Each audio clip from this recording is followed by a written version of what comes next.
talk about municipal Darwinism, the theory of municipal Darwinism. Explain it first, and then I'll catch up with it. If the movie would have explained it first, I could explain it to you. Oh, really? Okay, I thought you were really No, going to it was go in the into movie that something here. they mentioned municipal Under Darwinism. philosophy known as, larger predator cities. Taking over small cities. So the bigger the bigger the tank cities, city, basically. they take over the small one for fuel. Yes. It's fun. I like it. Are we on the YouTube? Where's the camera? That's it. Okay. I need to send out a... It looks like it's looking at the middle. It doesn't look like it could see me. Isn't that amazing? Well, the camera used to be in that screw behind the wall, but he's moved it. Not true. You see a sneaky Aaron cam? asked us asked me, where do you think the camera's at? And I didn't. It was in the corner, so I really didn't see it sitting there and didn't think about it. I was like... Those lights are kind of bright, yo. Is it in the screw? It's like making my eyes hurt.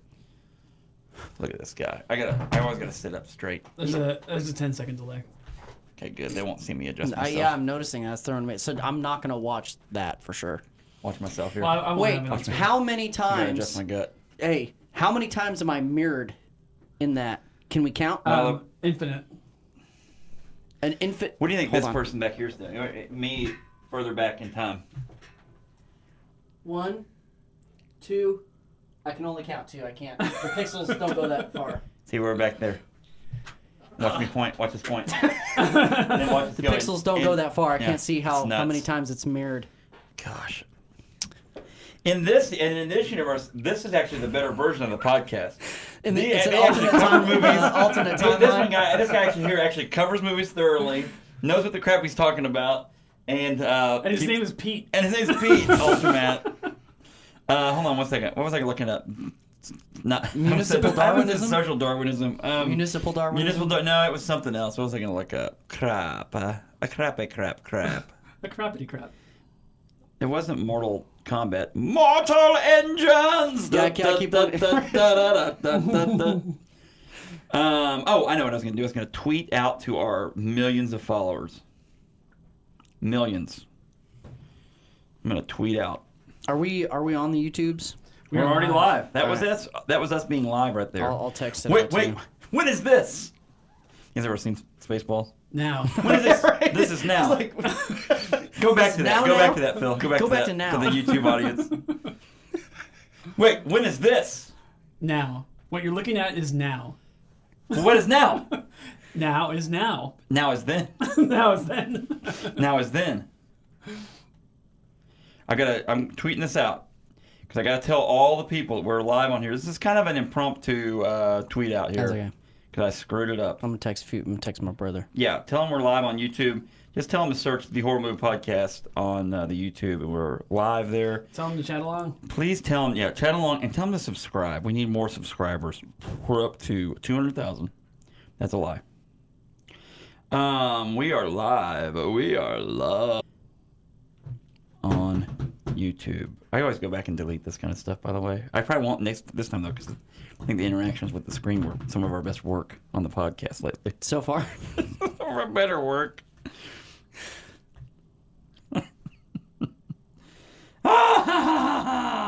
Hugo Weaving. We're going to talk about Hugo Weaving. Which one's he? He's Mr. Smith from the Agent Smith. Agent Smith. He's phenomenal. No, we're going to talk about the guy, the main character actor in this. I don't know what else he's been in. Wasn't he in Dark Crystal? Wasn't he one of the puppets from Dark Crystal? That's what he looks like. A puppet. He's one of the puppets.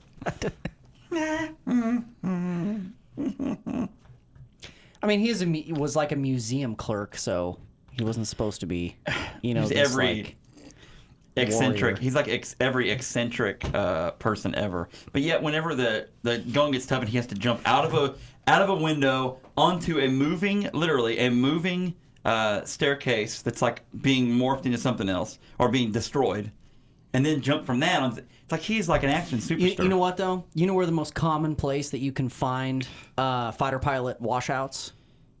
Museums. It's a known fact. Mortal Engines. There is no trending. There is no hashtag for Mortal Engines. This is sad.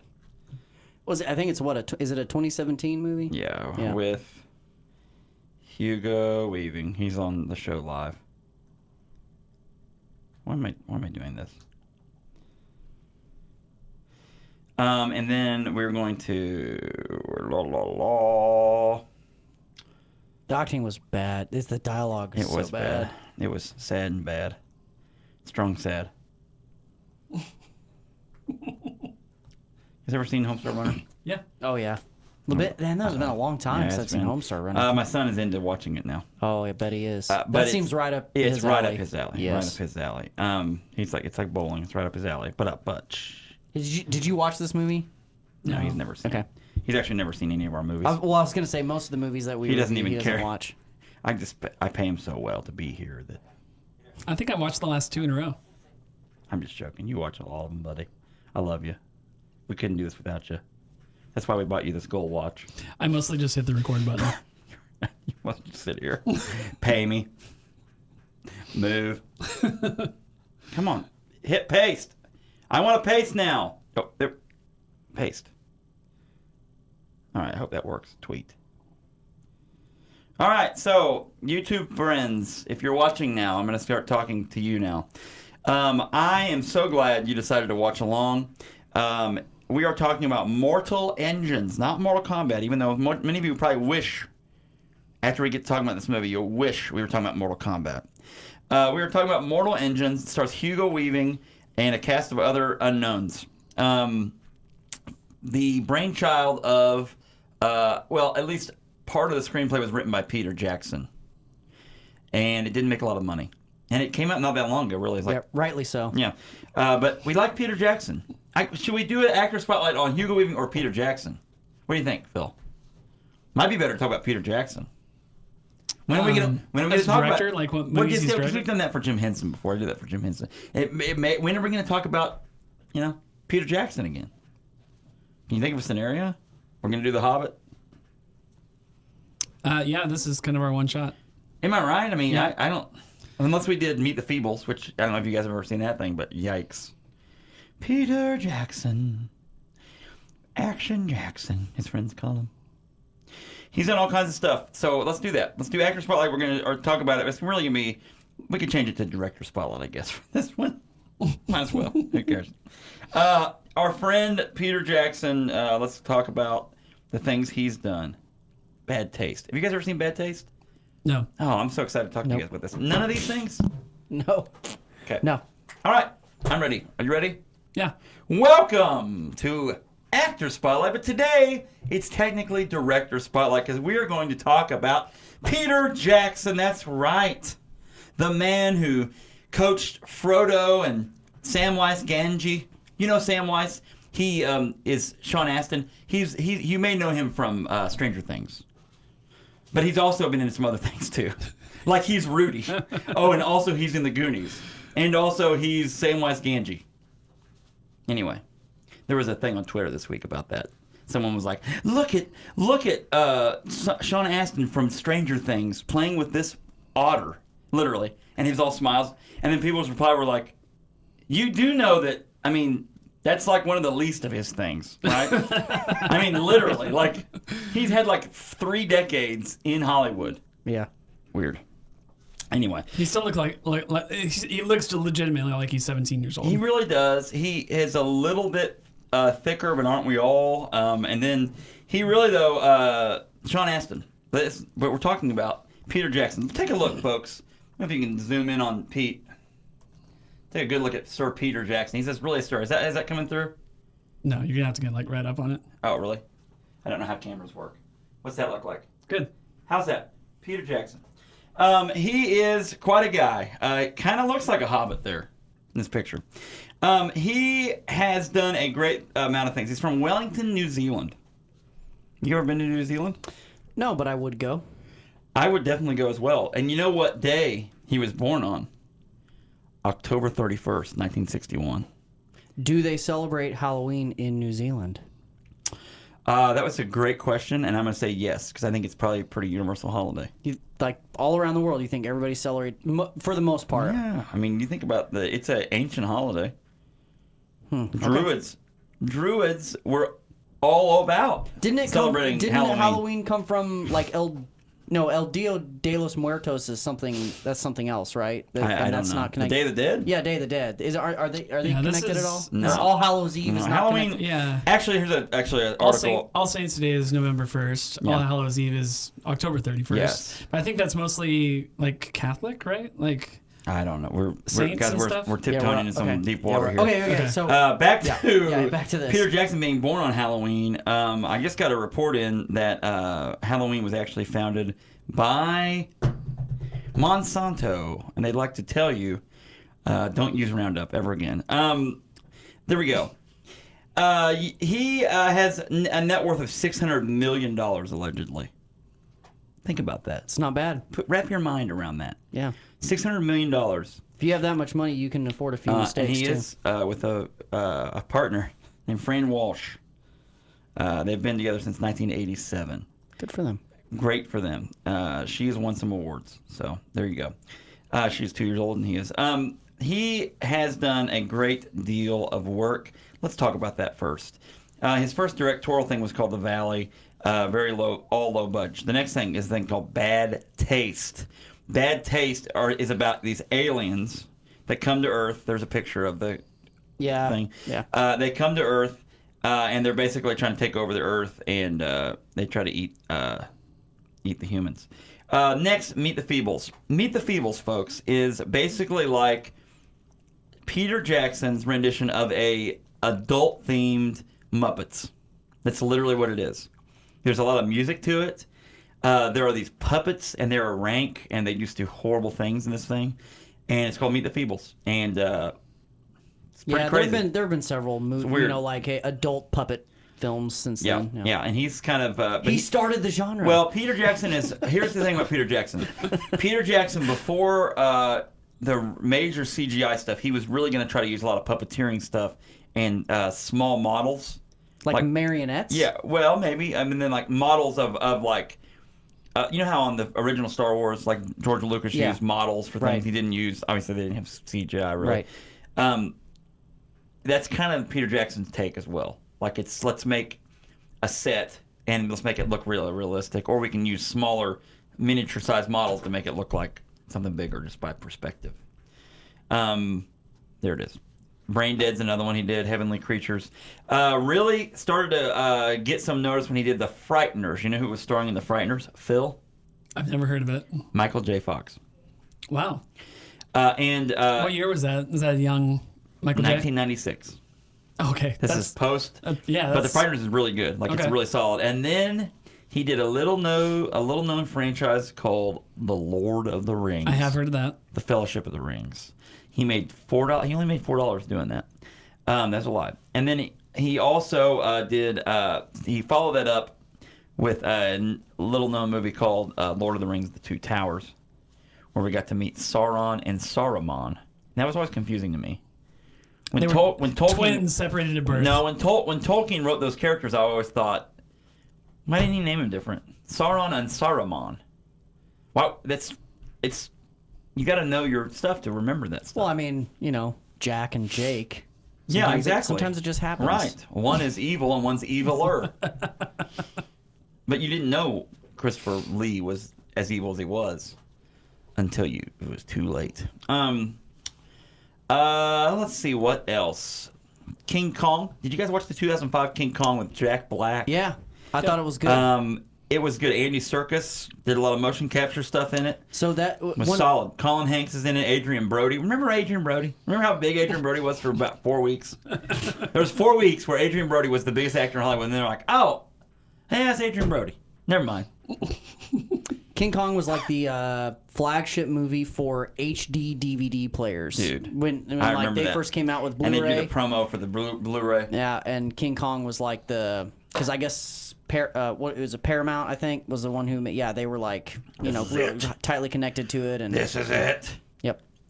Let's see, directorial stuff. Crossing the Line, Over the Front, The Great War in the Air, which again, this is a documentary. District 9. Okay, so let's talk about District 9 real quick. District 9 is similar to this one, where he was the producer. Well, he's the producer on District 9, was not the writer. He's more the writer on this one. So, District 9, did you guys ever watch it? No, Yeah. my brother loves that movie. Yeah, I enjoyed I've only it. seen it once, but yeah, Yes. I did see it. Yes, District 9.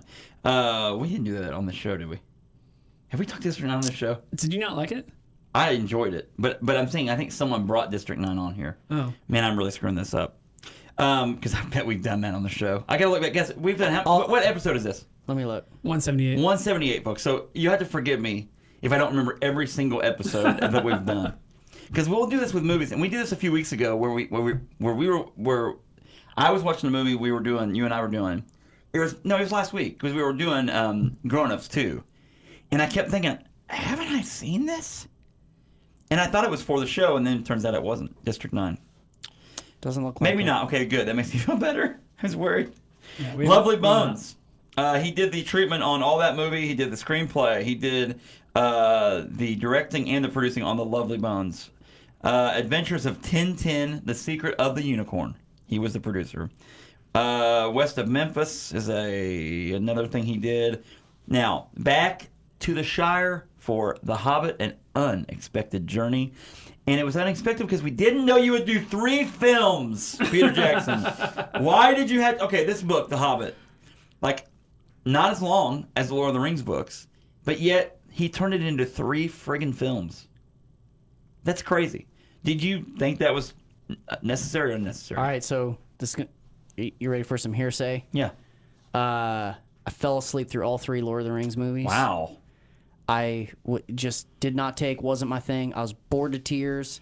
So I did not check out any of the Hobbit stuff as well. Just stuff like what to do with like magic and wizards and dwarves and warlocks. You don't do that? None of that stuff. Sci-fi, totally into. Love sci-fi. So it's not that I don't have an imagination. But wizards? It just never. So I've not been in Harry Potter or anything, Yeah. And I did. I tried. I really tried, and it just couldn't. Just didn't grip me. How about that? Yeah, I know I'm odd on that one. No, you're okay. I actually going to lead into a conversation when I get done running down his films there. Not running them down, but maybe a couple of them run them down. And then Mortal Engines, and another one called They Shall Not Grow Old. So that one, Tell They me Shall about it. Not Grow Old, Is a World War I film? Well, what they've done is, and it's super cool. I've seen little bits of it, and I'm glad that we're doing this because it's going to remind me to go watch it. I'll probably watch it this week.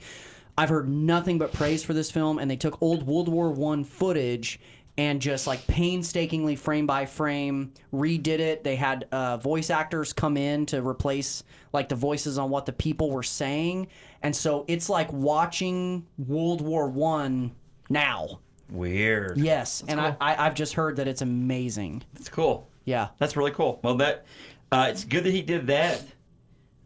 Maybe as a palate cleanser for Mortal Engines, which visually, when you saw Mortal Engines, were you like, this is visually good? Yeah, and I think that is the reason why the movie got made, because somebody read the books and said, wow, this would be so cool. You can see it in your mind's eye, all these big machines, these big, even just, the size of the tire treads or tank treads or whatever. Yeah, that was wild. And just the kind of the scale of everything. And you're going, well, of course this would make sense on a movie screen, because watching these huge tanks and, of course, Transformers and everything else now with these huge, epic scale, stuff going on. Hey, we can do this now. This will work. This will be awesome. And honestly, the visuals were fine. I have some of the artistic decisions I kind of disagree with. Yes. But the visual effects themselves were very well done. Cool. Well, and then you'll like this, Phil. He's being credited as the director and producer on a project. It's currently untitled. It's called Let It Be. And it literally is something to do with the Beatles documentary called the same thing that came out in 1970. Cool. I'll watch that. So that'll be interesting. I don't know what that'll be, but it's in pre-production right now. So Speaking of the Beatles, there's a movie out called Yesterday. yeah, It's good. I liked it. Phil and I Yes, have talked I about did that. Yeah. I have not seen it, but we've talked. It's worth he's watching. Talking about it. Yeah, I've it's heard good. it's good. Let's talk about this. Okay, Peter Jackson made buku bucks. Let's just be honest. A lot of his money. I mean, probably the majority of his money off of Lord of the Rings. Okay? Sure. The author of all those books is J.R.R. Tolkien. Okay, he was friends with. They're dead. He's friends with and was friends with C.S. Lewis, right? in the world of C.S. Lewis, all the Lion, the Witch, and the Wardrobe stuff, all of the Lord of the Rings stuff, there is magic. Right. Right? People, whenever Harry Potter, especially initially, back when Harry Potter kind of came out, and they're talking about the Wizarding World stuff and that sort of stuff, people kind of lost their minds a little bit, especially conservative folks. Sure. Would lose their minds sometimes on that magic. But yet, growing up, The Hobbit, Lord of the Rings, Lion, the Witch, and the Wardrobe, all these things were really pushed as this is great. But there were wizards in that too. Did you ever find that? I, even as a believer, was like, why are we losing our minds over this? Yeah, it's just right. It's just fantasy. I mean, it's the same thing like you watch Star Wars and it's like believing in the Force. And in Star Wars, Lucas used a lot of religious parallels. So it's like what? So I can watch Star Wars, but not Harry Potter. I always found that weird. I always know. found that okay. Yeah. I didn't know if that was No, just I'm me. with you. I'm with you. I always felt It's like weird. this is a real stretch to be all upset about this. I'm not trying to tell you how to parent, but no, you do whatever you want. I but just don't understand But it. I also was always very much like, so this is not, this magic is apparently not, is it okay for me to pay attention to? Harry Potter, no. You know what I'm saying? I just always said it's magic, so I don't know. I got to suspend my belief. And Much like whenever Harry I Potter broke down was Lion King a few weeks ago. written for kids, and Lord of the Rings probably not. Lion, the Witch, and that's the probably Wardrobe for was definitely adults. written for kids, though. Lion, the Witch, and Wardrobe was definitely written for kids, and there's magic But in isn't that. the Lion, the Witch, and the Wardrobe like? I've heard that it's like a metaphor for some for Christian stuff, right? And So maybe that's why it's Aslan like the Lion would have been sure. Which a lot of C.S. Lewis stuff is and almost that's like But I think Tolkien probably at some level did that too. I mean, they did meet. Those two met at a tavern, though. And that was their part of the. What was the name of the Inklings? Was the name of the Lord but group I that mean, met? I don't know how much of a close Pretty cool. connection you can. It's like Abraham Lincoln and Karl Marx wrote letters to each other. It doesn't Did make they them, really? Yeah. I didn't know that. Yeah, doesn't make them like Interesting. ideologically the same. How about that? BFFs. Yeah, they were I don't know they were contemporaries, yeah. BFFs. No, I don't know, but they knew of each other and they had exchanged letters. I mean, in World War II, Stalin and everybody got along at least because the enemy of my enemy is my friend. So. Sure. I mean, it's not hard to make Hitler an enemy, so. Yeah, that's true. Is that, folks? Is that an understatement? Hey, you hate Hitler too? Yikes! Stalin though too. Come on, Dude. bad dude. Yeah, there's people, and Dear Lord. Oh, awful. I mean, Awful. There's no way to. He's not, and people would be like, he's not better than Hitler. It's like, dude, people would be like, oh well, it's like, no, dude. Well, there you go. Yeah, we so don't want to go down here. We're going to talk about that's on our other show, the Jake and Jack politics. Oh, the conspiracy show, or Jake and Jack conspiracy show. That actually sounds fun. That could be a lot of fun, actually. Yeah. I told you about my ghost podcast idea that I want to do, but I don't think it'll ever happen. There's not enough time in the day. There's so many interesting There's just not enough time in the conspiracy day. theories. Oh, And I want an excuse to travel to these places. This place is haunted. Let's go travel to the Stanley Hotel in Estes Park, Colorado. It's haunted, allegedly. Estes Park. Nikola Tesla stayed there. Who else stayed there? Others. I don't want to die. So It's not like there are people being killed telling at you, the man, Estes, I Estes scare- Park, Colorado. I scare easily. Well, I know. That's why you Very do easily. it. And then we would have EMP meters and we'd be like this. We would have it up. And did you see that? You moved. Did you see that? No, I didn't hear it. Oh, here. Oh, let's do a reverse. Let's reverse the language on it. Oh, let's play that backwards. I want a peanut butter sandwich. Did you hear it? There's plain as day. Sorry. No, it would be great content. Dude's going off. Oh no. Egon, let's go. Right. Come on, Peter. Yep. Just don't let the EPA come and shut us down Exactly. and release ghosts all over New York City. And then the mayor's going to thank us. Okay, so there we go. When we come back, we're going to be talking about mortal engines. Dun, dun, dun, dun, dun, dun, dun, dun, dun, dun. Mortal engines. Actually, no. It'd be more like steampunk sound in the background. Like a steam shovel and like a... We have a Steampunk. We have a what's it called? Steamorama here in It's town. coming up soon in Yeah, it's September. That's the big I've never festival. I've never been. I haven't either. I had a coworker that her and her husband, their first date was going to Steamorama. and they've been married for like 20 years. Wow. And they just did. I mean, It's kind of a fun thing. And Yeah, so every that's- time I that's see cool, the man. sign, Yeah. you want to see the sign for Steamorama, which, by the way, if you didn't know it was about steam engines that are like tractors and steam engines, folks, Steamorama could be a really weird convention. I'm just being brutally honest with you. It's a very niche hobby. Sue Grafton will be there to write some romantic novels, and Steamorama. Yeah. Oh, they've got Fabio as the keynote speaker at Steamorama this year. Their catchphrase is "Let's get steamy." Let's get Stevie. Oh, my gosh. Wait, no. Oh, sorry, sir. We have steam engines here. Oh, never mind. Click. I don't think anybody answers. Co-sponsor of Steamorama, Adam and Eve.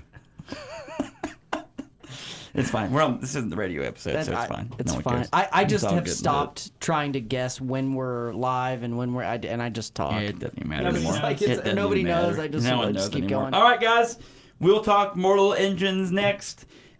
Stick around. Or download that episode because this is a separate episode. See ya. Bye-bye.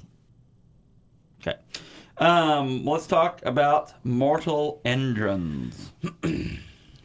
Mortal Engines. Mortal Engines. Sorry. I read this book too. No, you didn't. You did not. Yeah, I read this book. I talked to you this morning, and you didn't even know if it was a book. I read it at church. I read it at church whenever Paul was preaching. There's 3 novels I read all 3 of them. during the service. I have a new chip that I had the government put in, and it's uploaded. Is it like what's It's part of that whole the, municipal Darwinism push. the robot Johnny Five from Short Circuit's like input. Or Data from Star Trek. And you'd have to do this right here. People, obviously, they can see me. You have to move your head. Yeah. Like I'm really showing that I'm really reading, so you'd know. All right. Or they do a close-up on your eyes. Okay, there we go. So, Phil, we're going to be talking about Mortal Engines. I would like, if you have any techno music to start the show out, like, da, da, da, da, or just, don't play the Mortal Kombat theme because it's got to be something generic. So I don't know if there's probably not. It'll get flagged. Never mind. I'll stop. I can make some beep boop noises. Beep, boop. I'll do that. It'll sound like a terrible Daft Punk song. Beep, boop, bop, boop. Beep, beep, beep, beep. Boots and cats and boots and cats and boots and cats. I don't think there's a squish sound in techno.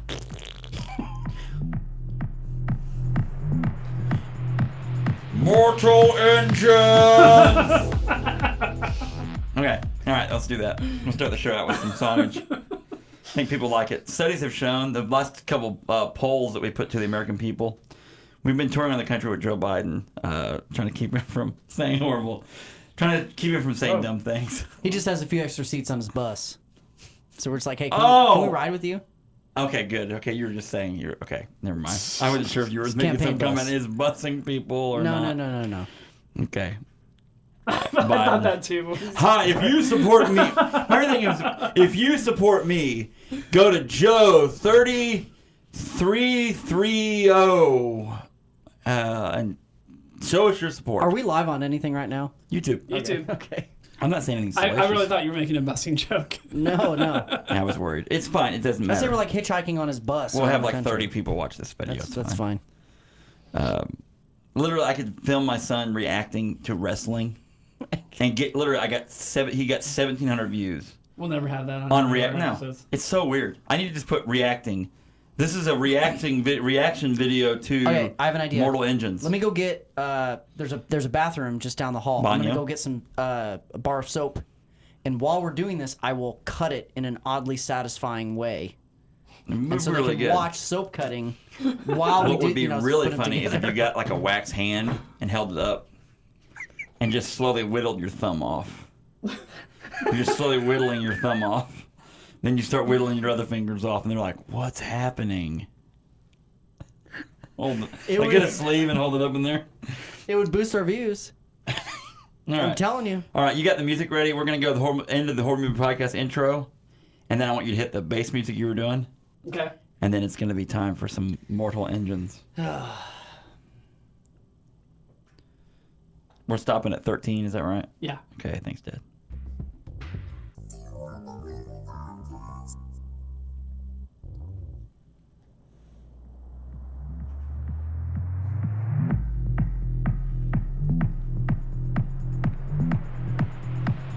Mortal Engines!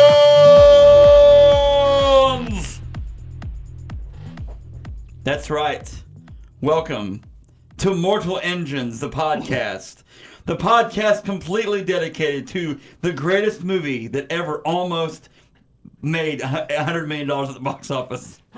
Mortal Engines. Peter Jackson wrote probably 2 sentences in this screenplay, but he got credit for it. Because you know why? His name's Peter Jackson. Yep. He's a director. Jake Wilburn, welcome back to the show. Well, hello, everybody. My fatality is called Municipal Darwinism. Municipal Darwinism. Okay, by the way, this is the Horrible Movie Podcast, not the Mortal Engines Podcast, which I know I fooled all of you. But it is a horrible movie. It is this is actually officially a horrible movie. Yeah. Anyone that wants to say otherwise, you're just so into steampunk that you can't get out of your own way. And then behind the camera, behind the board, buried, in a hidden bunker somewhere, is producer Phil. I am a steampunk. You are steampunk. That actually would be a great intro in wrestling for you. You could be a wrestler with a steampunk theme. Can I just be called the steampunk? It's the steampunk. Or actually, the name for the Steampunks would be a good name for our band. But I'll bet it's taken. But we play country. It's got to be taken. But we play country music. Had you ever seen this before watching it for this show? No. And the reason why I originally suggested it to you is because I'd been to like 2 different movies where I saw the preview. And as soon as I saw Did it look good? No. See, I saw the preview. I was like, this is... and then I looked saw it this up on preview Rotten and Tomatoes, thought, this like, could be no, okay. No. Like, when I saw the preview for this, I actually thought... I've said this before, that I really like movies about... And this isn't about time travel, but I really like movies about time travel. But a close second, up until fairly recently, has been this post-apocalyptic kind of trying to carve out a niche society kind of stuff. But now we have been bombarded. This is kind of the nail in the coffin, in my eyes, for this genre, the post-apocalyptic genre. I don't know what we do now. There will continue to be these movies.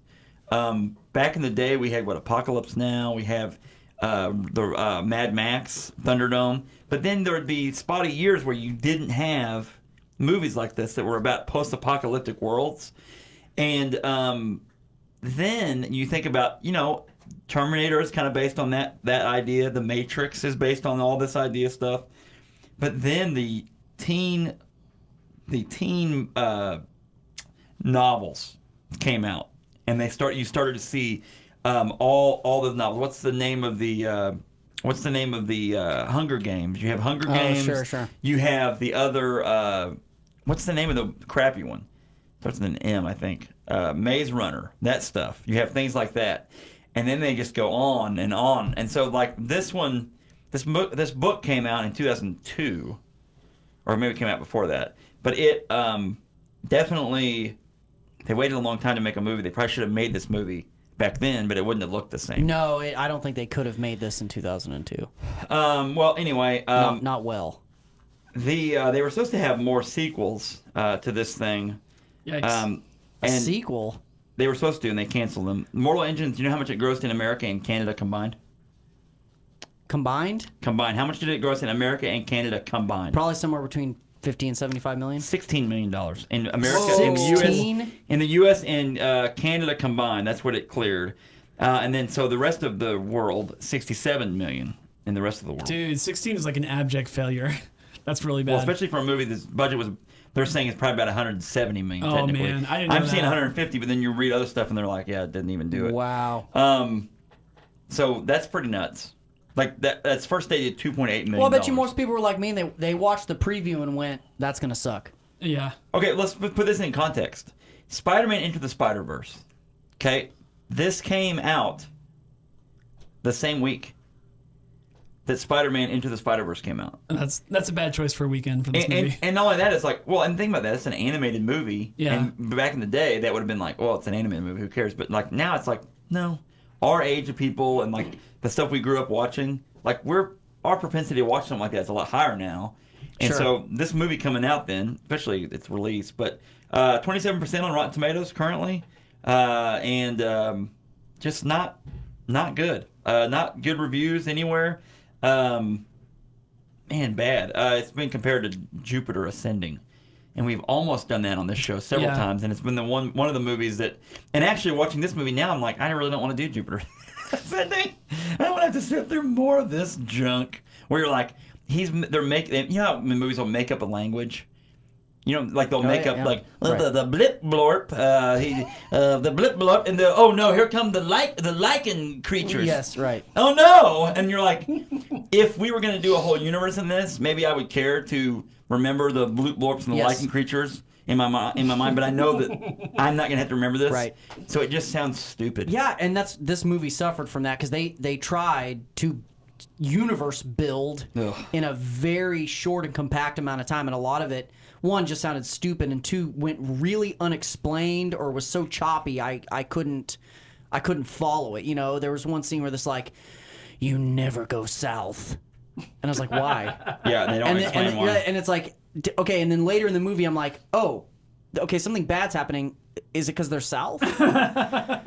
You know, apparently there's something bad that's south, and they talk about it, and I'm like, so much of that stuff I just missed. And then when they really tried to get into the world building and, using some of the terminology. Yes. Man, I was so lost. Yeah. Oh, it's the Metal Guild. Oh, no! Yeah, who the crap cares about the Metal Guild? We don't. Metal Guild, you're right. I don't think we're going to see him again. Then they would jump off of the canyon to something else magically. They would end up just finding their way into safety for the moment. Right. And you never hear or see the Metal Guild, or I'm just giving you an example. But right. The book originally came out in 2001. Very well received. You know, it won a Nestle's Smarties book prize. I have no idea what that is, but I'm assuming that when you win, they go, congrats, and they hand you a Nestle Crunch. Yeah, that sounds like something and you win and a bag of Smarties. In like a fifth grade book project. It's sponsored by Nestle's, the manufacturer of Smarties, and it literally is a kid's book called the Nestle Smarties Book Prize because it's based around, it's made by it's a prize given by the candy company. Wow, I didn't know before I started watching that this was a book, but probably 10 to 15 minutes into the movie, I'm like, okay, this is from a book.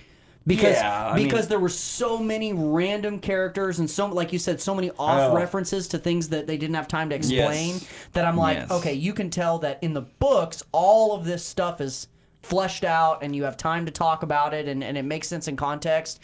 But in the movie, they're like, okay, we have to mention this, so we'll mention it, but not explain. Yeah. We talked about this, and then earlier in the week, my wife goes, what movie are you guys doing on the show this week? I go, Mortal Engines. You read that book, right? She goes, I read Mortal Instruments. Because that's a book. That's a pretty popular book. I go, oh. Is this the same? Is it like part of the series? She's like, I don't even know what that is. So, Mortal Engines. Let's talk about this. It's time for some deets. The details of the movie, Mortal Engines, directed by Christian Rivers. Christian Rivers is just outside of the Walden Bookstore, over there by the Mardell and the Hobby Lobby. Christian Rivers. It's on the other side over there. Produced by Zane Wiener. That's real. I'm just saying what's written here. Amanda Walker, Deborah Forte, that's Will's cousin, and Fran Walsh and Peter Jackson. Fran Walsh is Peter Jackson's partner. So there you go. Screenplay by Fran Walsh. Philippa Boyens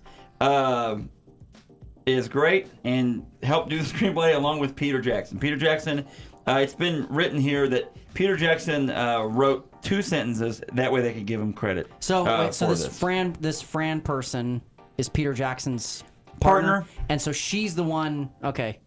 I think this is a pet project for I was going to say, person. Is this where, he doesn't really get the chance to say, honey, maybe that's... Exactly. Maybe Yeah, exactly. Not good. No, there's no way around that. So you look great in that dress.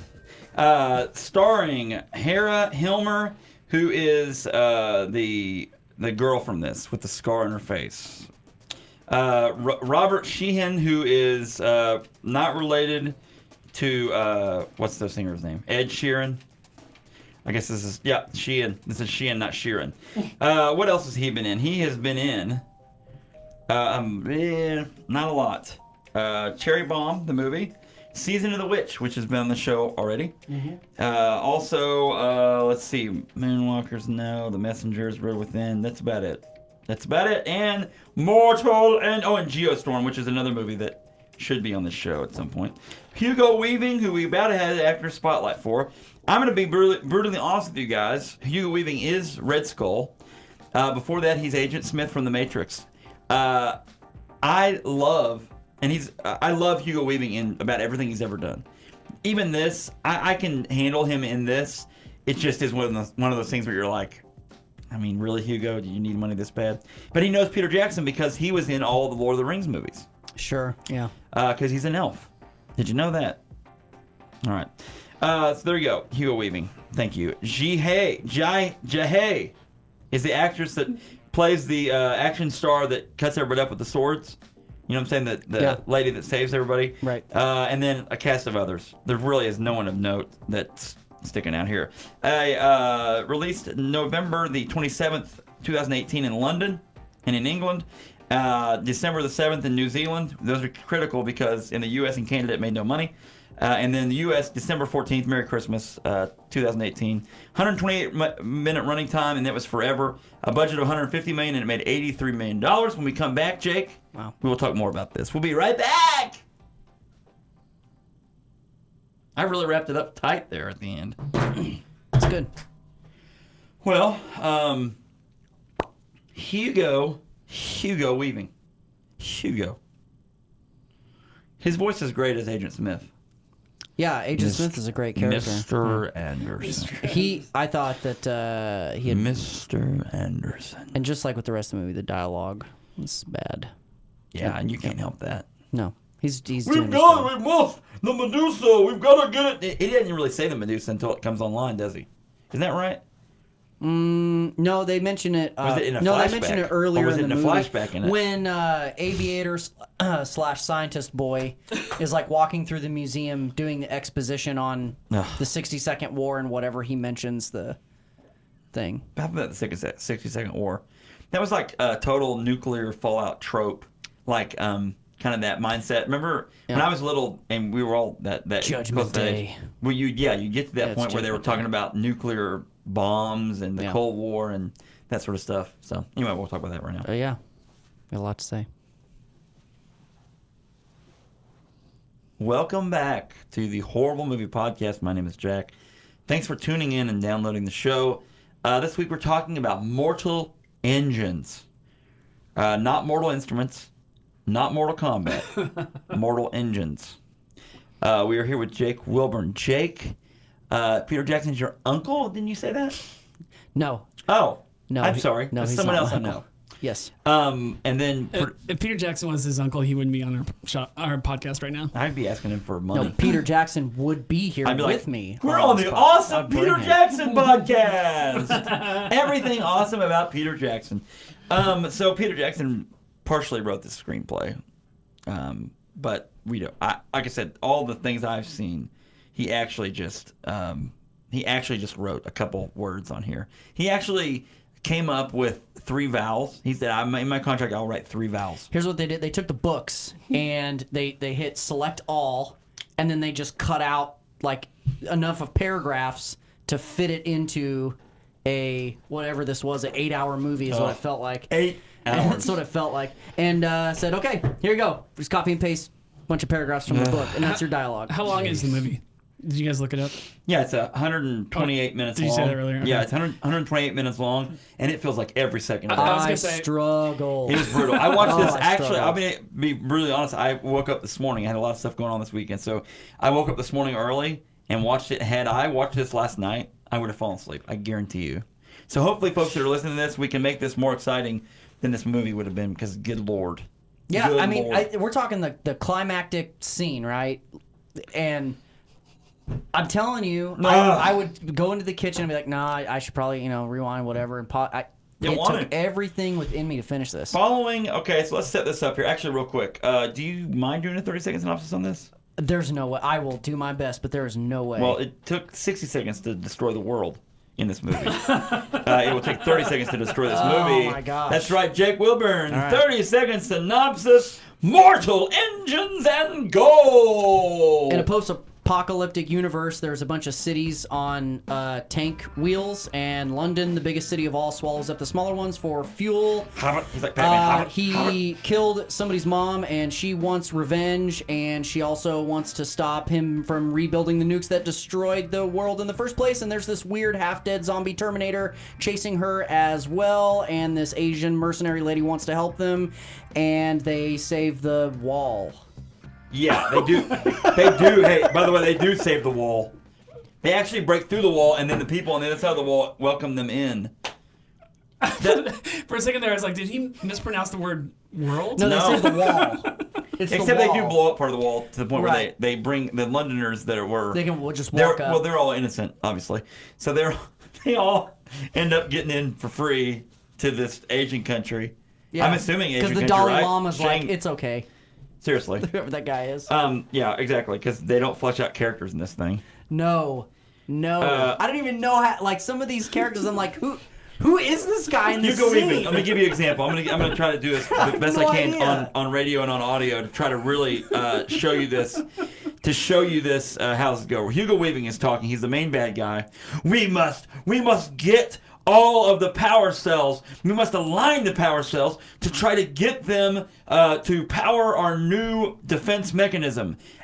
To his left comes some lady in a white coat. She has stark white dyed hair.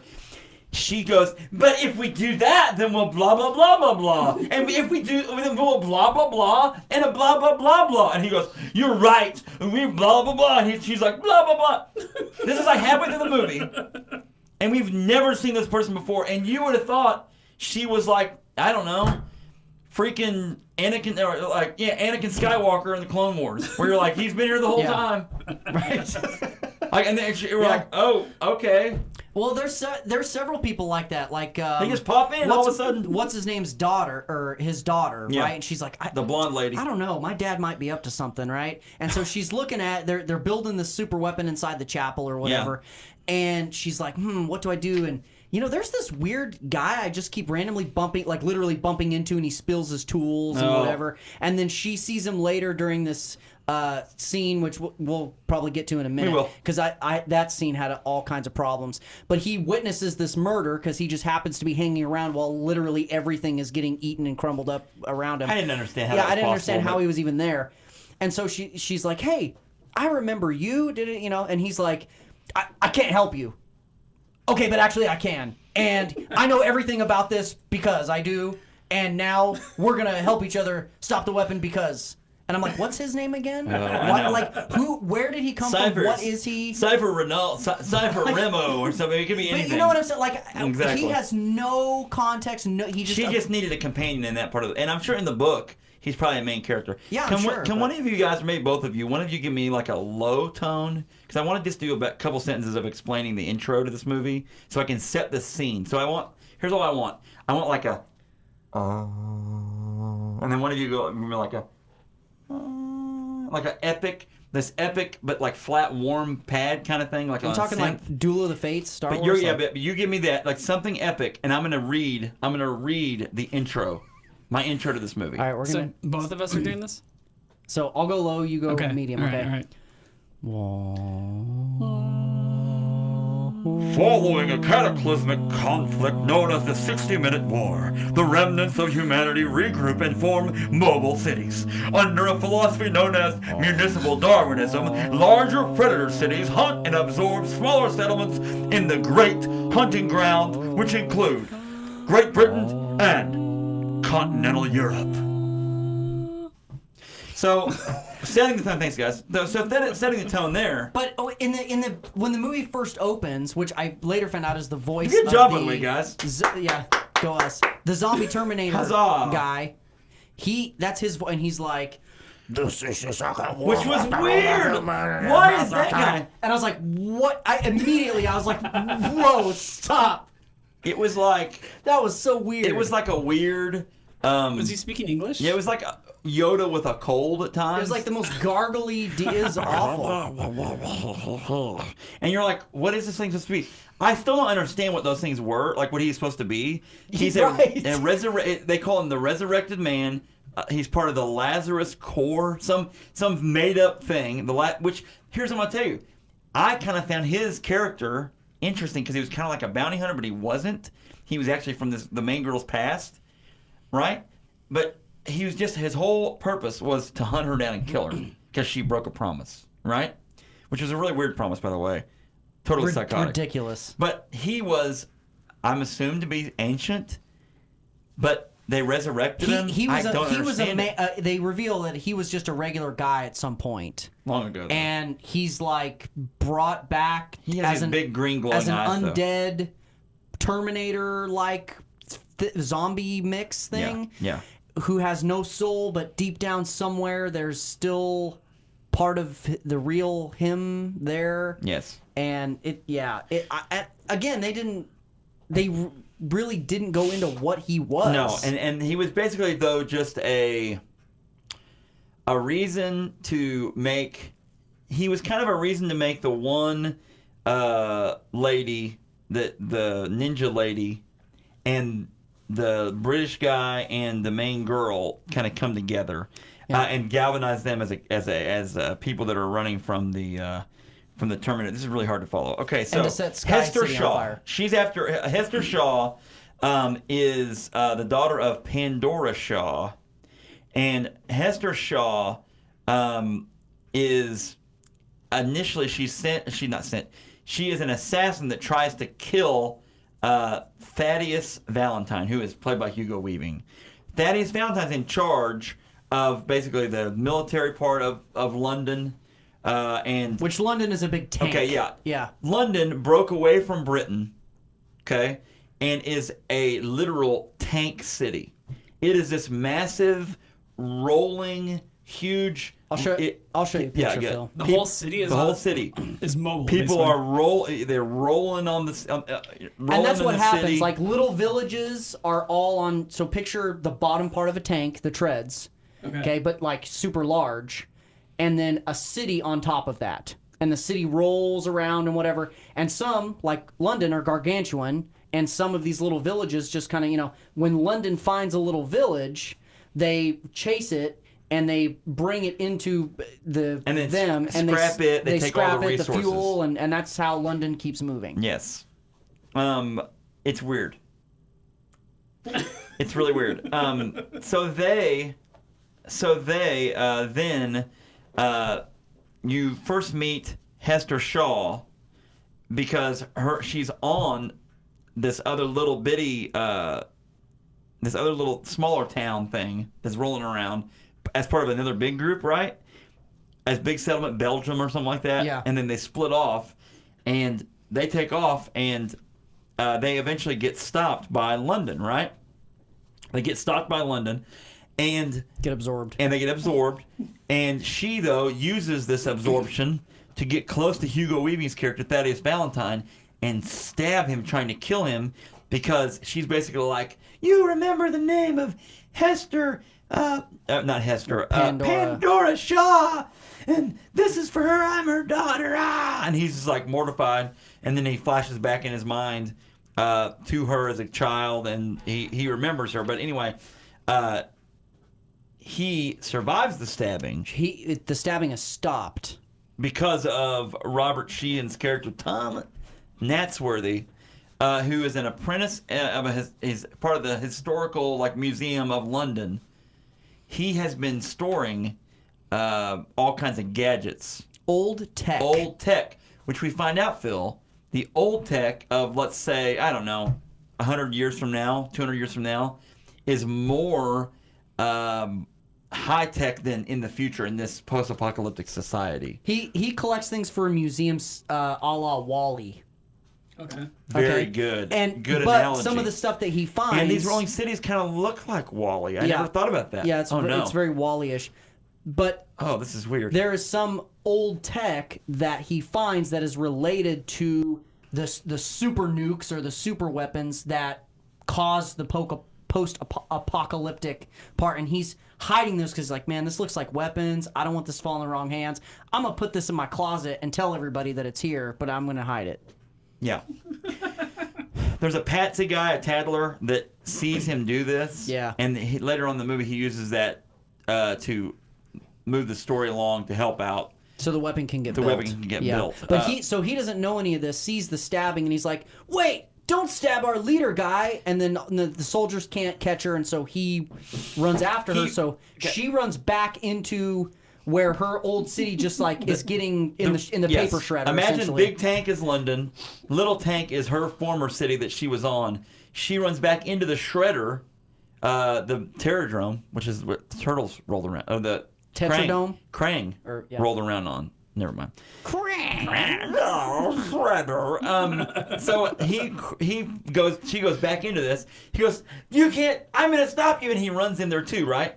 Well, basically, it's just the gnashing of teeth, and all these things are grinding up these gears, and there's no way that anyone could survive what she did. But she runs in there, she jumps on to the staircase, she jumps onto this overhang walkway thing. He follows her. Remind you now, he's a historian, book Nerdle the Turtle. Fighter pilot dropout. Fighter pilot. Now, he is a fighter pilot dropout, so maybe his athleticism ranks a little higher than I'm giving him There's no way that's going to come into play later. No, that's true. That is true. But he ends up chasing her into this thing. On a thin ledge over a pit. Yes. And so then they get there. She falls off the edge. She's trying to jump off the edge. She tried to jump off to get away from She knew him. she'd survive. I guess. I don't know. But it's like, you don't think there's any way they can survive? Right. Oh, no, they can survive. So he catches her, a la Batman Forever. I'd rather see you in jail than die. And so she grabs him. He grabs her, and then she eventually falls off there. Yeah, falls off there, right? Yeah, she falls, but before she does, I want to take this part. Let me take, because this bothered me so please much. do. Okay? I made you hum. All right. I made you hum for like 30 seconds. Okay, so she before she lets go of his grip to maybe die or whatever, she goes, next time you see what's his face leader Thaddeus guy, Valentine, ask him about my mother Pandora, blah blah blah, and the murder that he did of her, and blah blah blah. And then, okay. So then, of course, everything's still getting eaten up in this, huge paper shredder. There's some weird guy who is peacefully watching from a distance. Okay, he comes into play later. So then Thaddeus Valentine / Agent Smith comes walking down, okay, to the end, and he's like, man, before we run out of here because we're about to die, it was so weird. She said that you murdered somebody and that you were really guilty and that you're really a bad guy and all this crazy. Isn't that crazy that we're having this weird conversation where this deadly pit is right behind me while you're being accused of murder? Everything's just being absorbed. And then he's like, I'm sorry you had to hear that. And I'm like, why would you, Jack? If I was like, hey, say Phil wasn't here, okay? And I'm like, listen, Phil killed somebody, okay? It's back in 1994. It happened. What? It's a big deal. Blah blah blah. I don't believe it. We're okay. I don't believe it. And then I'm like, all right, I gotta run. Phil. And then you're gonna go straight to Phil and be like, hey Phil, so this weird thing. He said you killed somebody in 1994, and he had all this proof, and his name was so and so, and it happened the night of what? That's not true. You're not gonna go to the cops, right? You're just gonna go. I'm like. This is the stupidest thing. And Phil immediately then turns to me and goes, I wish you wouldn't have heard that. And then Spartan kicks me. Kicks me into a pit. Here's the thing what you don't understand, though. Oh, it's Can I tell you what you don't know about Thaddeus Oh. Valentine? Thaddeus Valentine, when he started out, I've been reading a lot about this. I read all these books. Thaddeus Valentine. This morning. Listen, guys. Thaddeus Valentine started out at the bottom. You guys ever seen Lion King? All right, have you ever seen Aladdin? And how Jafar scraped his way to the top to become the second in command? Thaddeus Valentine didn't become second in command of London by sitting around and playing nice with everybody. Yeah. He started out as a he started out as a chimney sweep in London. Top of the morning to you. How's it going? And we go fetch papers for people. So the prequel to this is Mary Poppins. Yes, and he works his way. And he was at one point he was also Tiny Tim. Oh, it's Christmas Day. Thank you, Thaddeus. Chimney. So he literally crawled and scraped. And Thaddeus Valentine, okay, listen to me. He didn't get to be where he's at by not just reacting. So he's the post-apocalyptic Dick Cheney. Dude, oh my gosh. And well, that's all the time we have for today. Sorry, I broke your rule. My bad. That's Sorry, all right. won't do it It's again. really funny to me. Actually. So he literally, clause and script, hey, someone one time cut him off in traffic. You know what he did? He ran them off of the bridge. Someone literally hopped in front of him at McDonald's. You know what he said? He said, guess what? Here's your McDouble, and then punched him right in the face. Your burger's cooked. Yeah, your burger is cooked. Thaddeus Valentine doesn't mess around. Okay. If you hack him off, you know what he does? Hold on. He Spartan kicks you to Not your only death. not only that, but this guy just got stabbed in the stomach by a shank. That was like this. That's big. a She's mere like, flesh wound to Thaddeus Valentine. and then he's like, "No, I'm still gonna." I'm like, This is dude. nothing to Thaddeus. This is every day for Thaddeus. You think you're gonna stab me? I get stabbed every day. I'm Thaddeus Valentine. In your face. Like it didn't even happen. He walks like, away oh, and there's yeah, a an little bit of blood. explosion and Gangster's Paradise is playing. That is Valentine, man. TV in the house. All right, sorry. So there you go. So Thaddeus Valentine is a serious bad guy. He set himself up as a serious bad guy now. Okay, you understand this?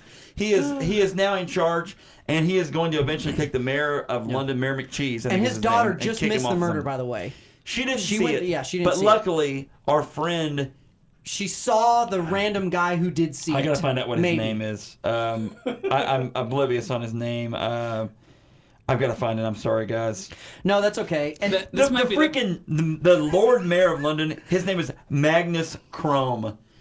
Good Lord. the bald guy? Yeah, Oh, Magnus Crome. Like, Stuck in the who past. writes this stuff? Right. Oh, gosh. Oh, my Someone's gosh. going to write in and be like, it's my favorite movie. I hate you. This is probably the hardest to follow movie we've ever done on this podcast. Yeah, try watching so, it for too. Yeah, over seriously. 2 hours. That's ridiculous. Beavis Pod. That guy's name is literally Beavis Pod that saw the murder. Great. Beavis Pod. All right, we'll be right back, folks. I promise we'll try to make this more interesting or something. It's been interesting. See you in a second.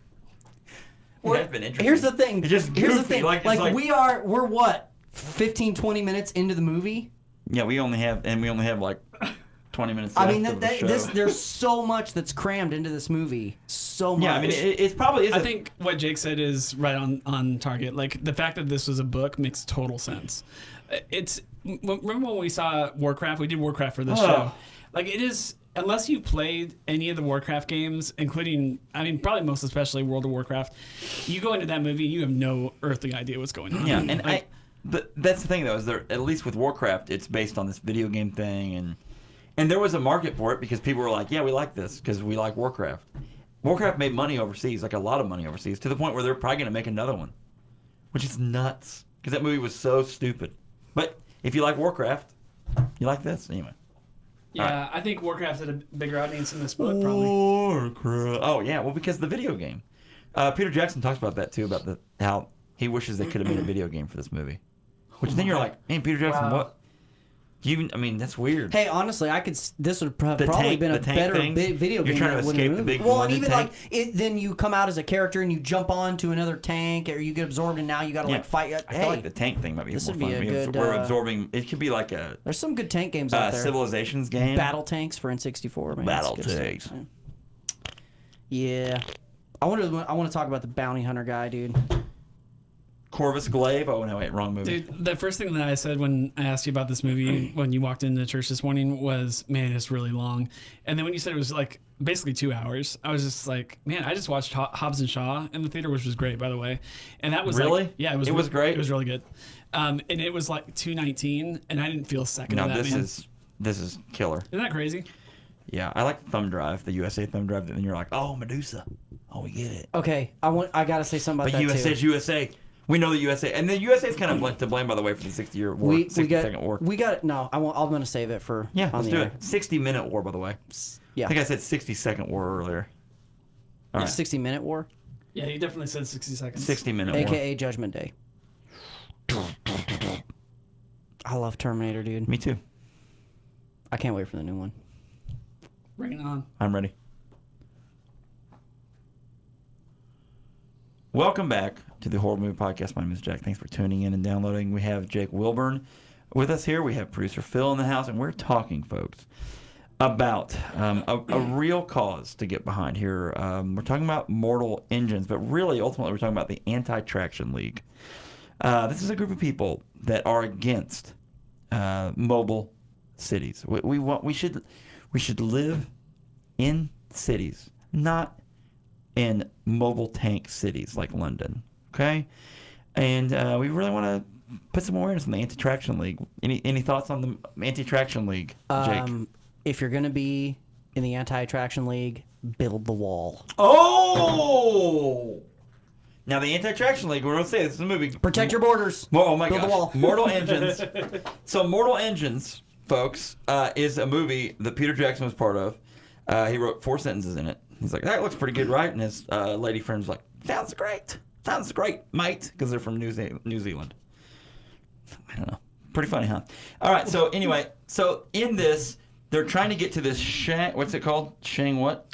Well, that's what even when they had this map out, and they're Shanguo. like, we're trying to get to the wall, and the Formerly and I'm China. like, what is that? Shanguo. They have a shield wall there, okay? And they have a shield wall, and they are behind the wall, and London's goal is to overtake the wall and to take over Shanguo. Yep, right. And they are on their way to the wall to break the walls down. I did not understand that until the end of the movie when they actually pulled up to the wall and I saw, and I'm like, oh, now I get what this movie is about. London is a huge tank, folks, and a literal tank, huge, gigantic city that moves around. Whenever a smaller tanked or a smaller mobile city is being chased by London, all of the London people get on the observation deck of the gigantic tank and cheer like it's a sporting event. Yeah. It's very gladiatorial. Mm-hmm. Yeah, get him, yeah, yeah. I feel like we were watching Waterworld. Like we were like, this is so dumb. And then once they're absorbed and all the people come on, they're like, welcome to London. I know, yeah, literally. They're like, kill him, yeah, we kill just him. destroyed your Welcome to home, our, but- yeah, we're going to, please assimilate to our society. Right. Anyway, so they do that, and then basically the whole point is to get to the wall. Well, what they've done, Hugo Weaving's character is the second in command of the London tank city, whatever you want to call it. It's London. Literally, it's London. And they are basically, he has been working on a secret project that is old tech that was from the 60-minute war. Correction, folks, by the way. We're not 60-second war, the 60-minute war that destroyed the Earth back in the day. And it was this technology, this plasma bomb. Who cares? Technology. Who cares? Yip jorp. Whatever. It's a Death Star gun. And so they basically the world blew itself up, and that's why these mobile cities were created, mainly in the U.S. because the U.S. is like what do they call it? Lost America. That's what they call it. Later, Is that in the later movie too? They're like it's called Lost America. They blame the U.S. apparently, and so that it's blown up, and in Europe and the European continent, obviously extending into Asia, because they must have drove a long freaking way to get from Europe to China. That's a huge continent. You know what I'm saying? Between Europe and Asia. Good Lord. So they drive to the wall. They fire up the weapon. They've been collecting plasma batteries and jip jorps and gleep glops. And they are making a way to shoot this laser, right? Medusa comes online, fires up. Hey, Alexa, and it goes, Medusa is live. Oh, yes. And then it's like, oh, yes. God. And then, we've seen this before. And then the power fires up through it. And then Hugo Weaving, does some orating. Behold the power of my super weapon. And then some lady, like I said earlier, with white hair comes in and goes, we have to align the powder crystals to blah, blah, blah. And he's like, you're right. Do it. Do it. Like we even knew who that was. And you see her once later in the movie, and she gets killed. So she can't take much more of this. Our dilithium crystals are being pushed to the limit. A lot of that in this movie, folks. A lot of random junk. So they, luckily, there's 2 groups of good guys in this. We have the Anti-Traction League, which we've learned we are apparently 4. Yeah, they're behind the wall. We're apparently 4 of them. Yeah. And then the other people are the, really, it's the daughter of Hugo Weaving's character, I'm gonna get down to Yeah, this. she's basically trying to, from inside London itself, trying to uncover what he's actually doing, and because he's been doing all this and building the weapon in secret, and her and this other random dude are trying Catherine Valentine. uncover that. Catherine Valentine and Beavis Pod are the two that are trying to break into where Hugo Weaving has his technology inside the cathedral that's in London. Yeah. And then Hester Shaw, who is this assassin that originally stabbed Hugo Weaving in the beginning of the movie, turns out her mom and Hugo Weaving had a little thing going on. Yeah. You find out this. Find out later. Is it alluded that Hugo Weaving is actually her father? No, there's a moment in there during the climb where all this other stuff that's like jammed into our ears during the whole movie. They do a "I am your father" twist at the end. Very much. And there's a bunch of And I'm Star like, Wars-esque things in this, too, on. that you're like, oh my gosh. Like, come on. Your mother didn't tell you, did she? No. It can't be real. It's And then not she's true. like, wait, I am having a flashback suddenly that you were there and you were my dad. I remember now. Yeah, and they never really finished that completely, though, as far as the thought process, right? So then Tom Natsworthy, who is the fighter pilot turned bookatarian, they then team up with Anna Fang, who's a pilot warrior Rebel. and rebel commander who lives in the Cloud City. And will stab you with her shoe. Who stabs you, yes, has a shoe to stab you with and stabs the robot later.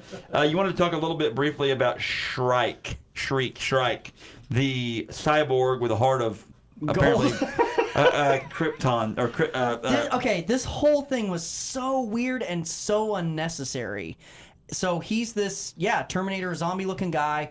They caught him and they have him in this prison. So they have a prison, which is like an island, and then he's in this little metal box, like hanging on the edge of the island. And they're like, you know what? All he wants, night and day, he pounds his head against the wall, screaming the name of the person he wants vengeance on, and which is her. What's her name? Shaw. Yeah. So they let him out, but they do so by firing a missile at the entire prison and sinking it just so he can come out of his box. I thought that was really strange. Yeah, they were just going to give him the... Just let him out. But anyway, so or just grab the box, like, and right, just carry grab. it You're in away. an airplane, yeah. I'm like, why? So this whole time, the Terminator zombie guy, that's him, is chasing them. What a character. Okay, and so we find out later, which hold on, as far as the character development, this happens a lot in the movie, where somebody will be like, you know what, I can't help you, or I don't trust you, or I don't want to tell you, and then literally 2 minutes later, they're like, okay, fine, here's my story. Yeah, she's literally like, I don't have time to save you. I'm out of here. And then 1 minute later, she's like, okay, I saved you. Dang it. And now I'm going to tell you everything. Yes. It's like it's so rushed, the amount of like trust. I was 8, and I had to run for my life. And then Hugo Weaving tried to stab me. And then I befriended this cyborg. And the cyborg raised me with these misfit toys. And the misfit toys, he saw in the toys, he saw himself. Yikes! Yes, and so then she's like, I felt like my life wasn't worth living, so I made a promise to let him kill me and make me a zombie cyborg too. But then I saw that I might even be made able a body for her. Yes, he was really creepy. Yeah, you will really be trapped inside of this doll. And so then she's like, but then I realized I might be able to kill. What's his face? He was in the area. She actually said that. Right. He was in the area. I found out that that Thaddeus Valentine was in the area, and he was within my grasp. So without explanation, I ran away, and so he is mad at me for... You made a promise! Yeah, and so he's trying to kill her to make her into this doll robot until... then they go to like Cloud City, which he sets on fire. And guess who? I'm just gonna say this. There's an African American gentleman that meets them when they come up on the dock, and he's in charge of Cloud City. He's not. I promise you, he is not named Lando Calrissian. Right. But he definitely could easily be. If you needed him to be Lando Calrissian, he could be. And so then he's about to kill Aviator Guy, and he's like, oh, you love him? Oh. Okay, never mind. I go away now. Oh, I'm powering down. I release you from your promise. And I'm like, what? What? I never learned to love. And then he goes back to his child. So weird. I thought he was the child. What? Yeah, I thought he was the dude. I thought the dad. You mean or whatever? No, I thought he was the dad. I thought he was the kid. That does not change. It literally changes What a nothing. twist! I That love this movie changes now. Now this is nothing. my favorite movie. All right, so then they end up. None of this matters. So all this happens. They get the technology. They find this little thumb drive. It says USA on it too, by the way, which I thought was really funny. Yeah, I did and then too. when she finally gets to the temple area, the cathedral place, she inserts it into the Dell laptop. Dude, you're getting a Dell to take over the world with, and it forms Medusa, MEDUSA. So this key, okay? Yeah. Everybody keeps, and the aviator sign is like, the only way to shut it down is with this super special key that we'll never find. There's no way that we will ever have this super special key. It's the only way. And then like all this chaos is going on. Lost. It looks like the world is lost, and she goes and watches this girl pray in front of like a statue, and then she's like, wait a second. I've had it the whole time in my pocket. This eyeball necklace, and she opens it up, and inside of it is the thumb drive that she's had that her mom gave her when what's his face stole the power weapon. Yeah. And I'm like, I knew it too. When she's like, protect this forever. I'm like, that's the key. That's the key. And you've had it since you were 8. Yes. And you didn't know that it. Yes. I've had this, and you know what? I discovered it was in the locket right at the right moment. So stupid.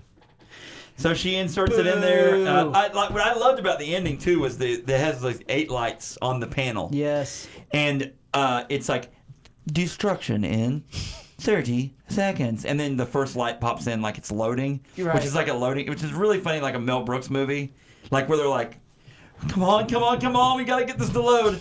Loading. Oh gosh. Oh no. Loading. Destruction in 20 seconds. Loading. Oh my gosh.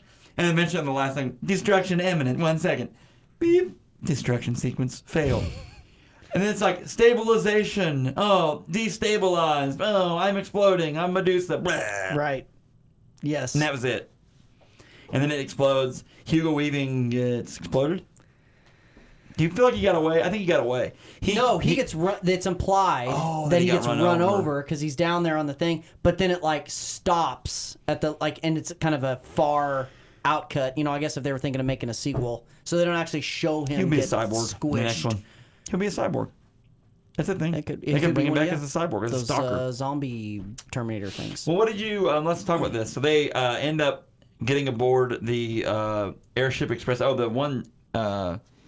Anna Fang lady who was the rebel leader, she gets killed by Hugo Weaving, right? Falls to her death. Yeah. And then Tom Natsworthy and Hester Shaw fly off into the sunset in her airship. I don't know where they're going, but they're like, wherever we're going, we'll go together. We'll go together. We love each other now. What did you think about, let's do goods and bads. What's the goods of this movie? All right, so the goods? Good. Special effects. Really solid. Yeah, they were solid, and yeah, that's it. Did you see any? I didn't see a lot of holes in the special effects. Like sometimes you watch movies like this and you're like, oh, this is pretty blatant. Peter Jackson is really good. Now I don't know how much direction he really did. Christian Rivers, like we said, who's just on the other side of the, you know. I did not have a problem with any of the special effects. There was nothing that, you know, and it's not like I was scrutinizing this in slow motion to check the CGI overlap. But because there wasn't enough time to sit here and watch the thing hardcore. Dude, no. But I thought the special effects were fantastic. Everything, the dialogue was awful. The script was awful. Seemed bad. And it's based on a book. You figure you could. How is that possible for them to for people to do a movie about books and then somehow get the story wrong?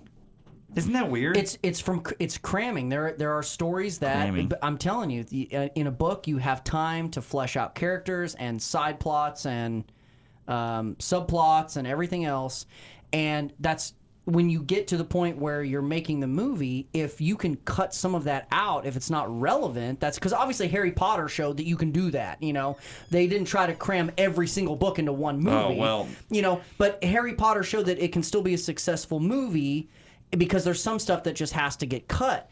I feel like with this, they're like, all of this is too good to cut. We're just going to keep everything in here. Cramming. And it's cramming is what it is. Cramming. Yes. I thought the effects were good. I thought the theme of the steampunk looking stuff was cool. I love a good movie. I like a good movie that's about the future and trying to go back in time and use old tech in a future time. I like things like that. But this was just too much. Couldn't handle it. Can't stop, won't stop. But you're right. The story part of it was dumb. And again, the making of language. Remember in Battlefield Earth? Have you seen Battlefield Earth? No. You and I have seen it like 3 times. Yeah. We watched it together once. Super watch along. And it was one of those where you're like, they'd make up stuff. They're like, wow, the Krylax. Oh, they're the worst. They're the worst keepers of the pendulum powder. What?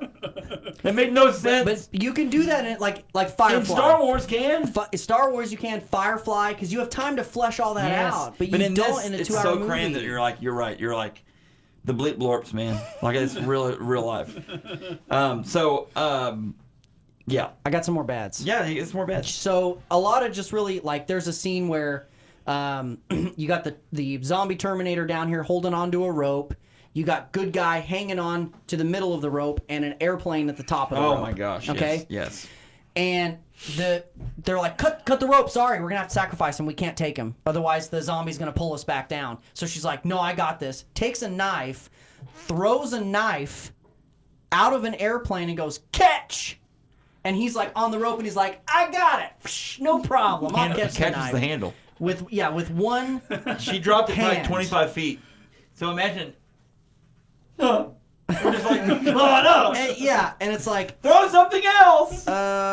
Okay. And just some like the some of the dialogue, was really corny. Almost the entire time. You don't trust anybody, do you? Would you if you were me? I mean, just like the weird, and you're like, so stupid. Yeah. Before he even knows her story. Like, this is before she's ever, really told the story. And she's very guarded. She's guarded, but, like, with a tube. Well, and then there's just, like you said, trying to introduce stuff. Like, there's when they get kind of semi-kidnapped by those really weird British people in the bug tank. Oh, please. And then, we have to establish the fact that they're at, like, a slave market, right? So as they're coming out, there's this random guy who I guess his whole purpose in life is as people are coming off these ships, he goes, welcome to the field market. I know, seriously. And you're like, well, thanks for establishing where we are, but why, like... Why are you here? Like, is that just what you do? You just want to, like, tease these people? Like, come back. Hold that, Field Market. That was funny. Scale of 1 to 5. 1 horrible to 5 horribles. 4.5. 4.5. I would agree with a 4. Special effects is the only thing that gets a half. Yes. Radio folks, thanks for tuning in. And we'll keep talking about this. Catch us at the podcast. Horror Movie Podcast. Thanks for tuning in. All right. So, Field Market guy. Why? Okay, in movies... in movies like this, there is the Obi-Wan, who is the information guy, like the good information guy. Yeah. And then sometimes there is the, what's the guy from Star Wars, and I used to know his name, who greets the droids at the front of Jabba's temple? No, greets Luke in Return of the Jedi. He's like pink and has the... He has the thing that comes down and around. Yeah, I know who you're talking about, yeah. Yeah, and then that's how this guy kind of is, though. He's just like, well, Jabba doesn't meet people like this. I guess we will see if he will talk to you that we would not normally do that. You will take me to Jabba. I will take you to Jabba. right, yeah. Yeah, like this guy is, welcome to the field market. So stupid. And then one guy, but this one guy's like full of stuff like that. This one guy's like, I'll pay $30 for it. Oh, you'll get great human sausage out of this one. Literally, this guy's like, he's like in charge of the sausage factory. Oh yeah, the auctioneer guy with the some of these I'm like, crappy. You don't even look like you belong in this movie. No, you look like you belong in some... Hunger Games. Like he really did look like that. Yeah, you didn't make the what's the guy? Tucci, Stanley Tucci's character from Hunger Games. It's like, so our wardrobe person called in today, and today's your day, and so I'm the contractor, and I'm here. I guess this looks good. Like, man, have you guys been using these coats in this wardrobe? They've got sparkles all over them. He looks so stupid. It's a gritty future apocalyptic world, but he does get paid by the sequin. I know, I guess so. I guess we'll go with these sequins. And then the guy comes back and they say, what the crap was that? What the heck happened? This whole scene's ruined. You glitter bombed it. Oh, well, it's a friendlier meat market. Anyway, very good. Very good. I think this is the kind of movie that really ruins the post-apocalyptic world. I don't think. I mean, I would give other movies a chance, but I'm telling you, just the preview, I knew in my heart of hearts this was going to be bad. I had a little hope that it might be something that looked, because visually I just saw the visuals of it when I saw the first preview of it, and that preview didn't have a whole lot of dialogue in it, so I must have seen it a while back before they really started pumping Here's what they should have done if they wanted to make this movie. Okay, is they should have gone, okay, tank cities, swallowing up other tank cities. Maybe rebuilding the super weapon that originally destroyed the Earth. Take some of the core elements from this, and then go, this movie's going to be very loosely based on the books, but we're going to take great liberties to actually make this a good movie. I would have voted... Does that make sense? Yeah, but I would have voted for a 8-episode free show on Crackle. Crackle.com presents Mortal Engines. Just give it a try first. I think it'd have been too hard to pull off the spec. It wouldn't have been worth... Just do puppets. No. When everything gets tough, it's just puppets. Okay. Oh no, I'm Claudius Valentine, and I will be the best in the world. And the Medusa, we're going to totally do it. No, you can't do it. This is for my mother. Because look, I didn't mind. Thank you. I didn't mind the premise. There's one part where he's talking to his daughter, and she's like, "Dad, why do you do the thing?" And he kind of stares off, and he's like, because I'm never going to let so-and-so get the best of me. And she's like, who? And he's like, nobody you know. Never mind. Nobody my mustache needs why? more wax. Are you passive-aggressively trying, I know, seriously. So stupid. These blasted anti-tractionites. We're anti-track in our family. I don't know about you, but in this family... We're anti-trackites. Are there any? Okay. You will do what we say. Are there any? We're against the anti-track league. Or okay.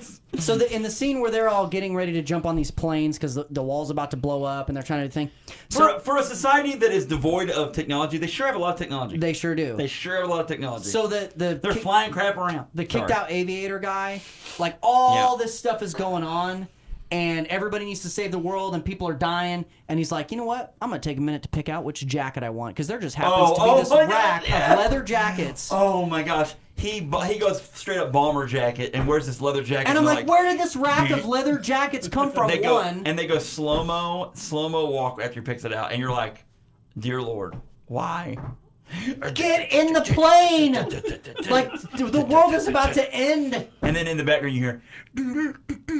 Highway to the danger zone. It's ridiculous. It is. It's bad. It's bad. Gotta love it. Anyway, so there it is. Pretty crap. Pretty crap. It made me an anti-trackite, that's for sure. You're in the anti-traction league? This made me anti-trackite. I'm gonna start an anti-traction league Facebook group. What would our symbol be? At our meetings, at our conventions. A tire tread with an X through it. See something, say something. All right, whatever. All right, what have you been into lately? What have I been into? What have you been into lately, sir? I think since last time I've been here, I set a duck hunt world record. Have you started collecting pogs again? I still have my pogs. Do you really? Oh, yeah. In my attic, but yeah, I still got them. I forgot about this. What you're about to tell us? Yeah. I set a duck hunt world record. Can you find the dog from Duck Hunt? Him barking a couple times. Okay. Or just Duck Hunt. Yep. So two ducks. And then him missing. The two duck moment. My favorite sound ever. I know, Okay, so it's 2 good. ducks, Yeah, the 2 duck mode. 1 cup. Oh, whoa. All right, continue. Reverse. And you have to do it from 6 feet away, which the manual, that's what it says, was the original intent, not, right up here next to the screen. Like, it says this is the way it's meant to be played. Yeah. And you have to, you submit it. And so it's like you have to film yourself doing the record. Yes. And so I had to set, a barricade. I had to show that I measured out 6 feet, put up a barricade to show that I never go past the 6 foot mark and whatnot. Wow. It took me, at the time I was working overnights and I had a night off.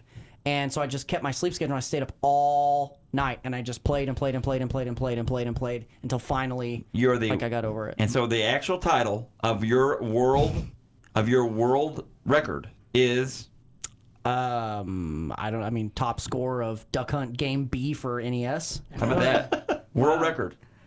But- Jake Wilburn. Oh, there it was, yeah. Then him laughing at you. Let me tell you, that gets real old. For 10 hours, by When the you're, way. yeah, when you're playing that for hours, that gets real old. You really get ticked off at that dog. Like, yes, I know. I didn't make it again. Anyway, well, very good. Yeah. That's awesome. Anything else going on? Your podcast? Tell people about your podcast. Yeah, so I am the co-host of the PB&J Politics podcast. That's Politics with Brian and Jake. Mm-hmm. And me and my friend Brian come from opposite ends of the political spectrum, and we have civil political discussion. Which is what about we should have. Issues. This is how people should talk. Yeah, and there's a lot of, not... I can't get to Jack's level of humor, but we do have a lot of, we don't take it too seriously. Right. We're not yelling at each other. We disagree on stuff, obviously, but we also try to understand, where we're coming from. And Yes. so there's a lot going on in this political season, so we've always have a lot to talk I think about. it's too much. I had this thought this morning. I watched, I'm not even going to say the news network because I switch around a lot. And the only news that is currently being covered in any realm is all Trump. All the time. Yeah.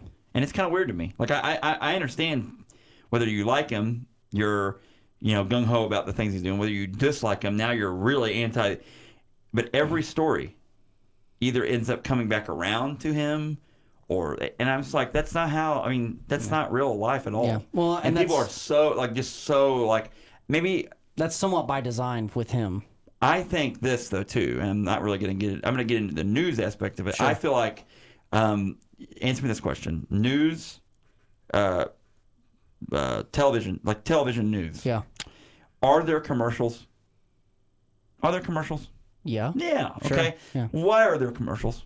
To make what? Money. Yeah. And so I feel like the ratings, and that's really, I think that plays into so many things, and therefore makes it really hard to take a lot of that stuff. Of course. I don't know. It's hard to filter through all that stuff. Trump sells, man. And even when he ran for office, they knew, they were like, this guy is a gold mine. It's People interesting. love watching him. It's and just interesting. Yeah, it is. Again, not saying whatever, but no, we did an episode on, it's called The Fake News Media. And we did an episode where we basically dove into that, what you're talking about. Yeah. So it's one of our older episodes, but yeah. I only get my news from Nickelodeon. So whatever the news is on Nickelodeon, that's what I'm getting my news. You know from. what? I might start doing that. I'm just joking. That might be funny. Actually, I feel like my life would be a little See bit. what they've got. A little more They peaceful. really don't have a news. That would be really Nick weird if they News? started a Nick News. Yeah. That would be like the equivalent of my Kids Bop country, like current country songs, where they sing like whiskey glasses and all the other weird country songs. Where you're like, yikes! All these songs are about alcohol.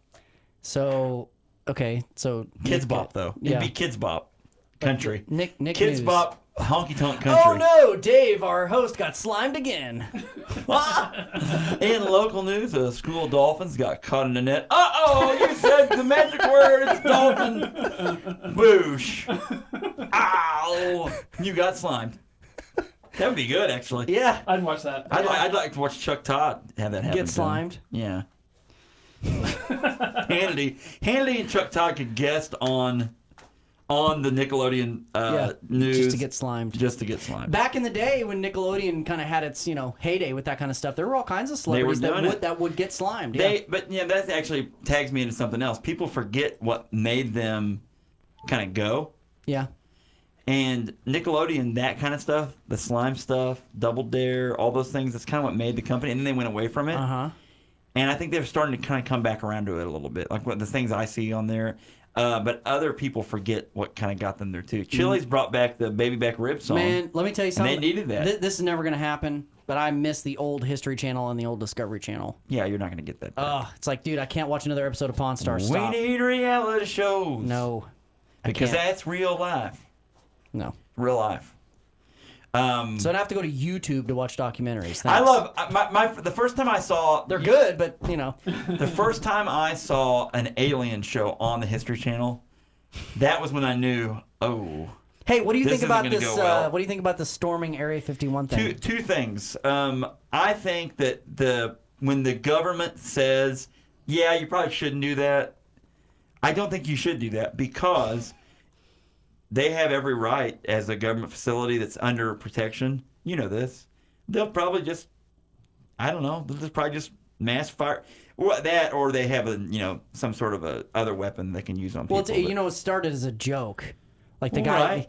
he like in his in the actual Facebook event, it's like storm Area 51 to see them aliens.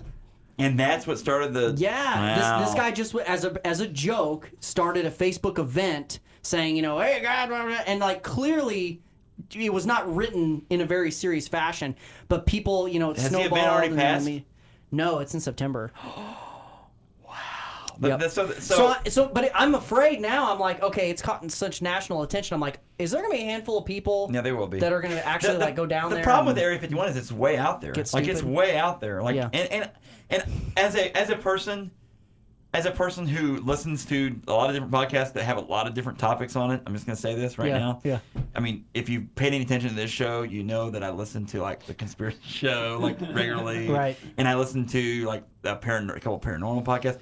And not because because there are ghosts in this house and I've got to get my EKG meter out. Because for me, it's fiction. It's like this fun fiction. It's interesting to me. Right. I love listening to like some of the people when they bring stuff across. It's like, man, they really are bought into this.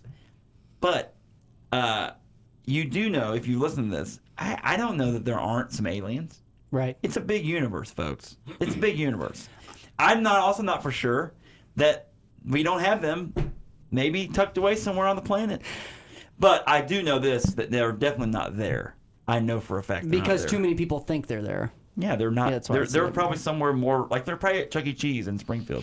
That's not. They're probably in Pasquale. They're probably in Chucky, in the Chucky band, inside the animatronics. So you're going with more of a Men in Black theory, hiding in plain sight then. They're right in plain sight. Or you're already looking at one. Here's this. I'm gonna quote Beavis and Butthead with this Area 51 thing. People are gonna, if anybody actually seriously considers doing it, they're gonna get out there and be like, "This desert sucks. They should put a water fountain out here." Absolutely. Like they're not. They're literally going into a desert, and then at the end of that trip into the desert is not an oasis. Right. It's people with a lot better firearms than you could ever imagine. A chain link fence with razor wire. Yes. And nothing to drink. It's like.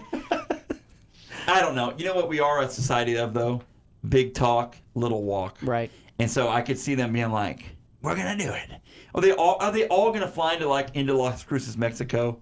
Like one night? Like where are they going to fly to? Like are 100,000 people just going to fly into that airport? No. Well, so Santa Fe is probably the biggest airport. And that's there, a long drive yeah, from Santa Fe. Sure. So I don't know. If they're there, they won't ever see them. And if they do see him, you know what happened to him, Phil? They're going to be like, look at this. Mind erase. We learned that on Men in Black, folks. Right. They're here already. Okay. To me, it's still real. So not going. You're going to click. I'm not going to go. All right, so not even click maybe? I might put interested. You can click, interested. I might put interested. Is there a Facebook event Yeah, let me look it up. that I can join? Yep.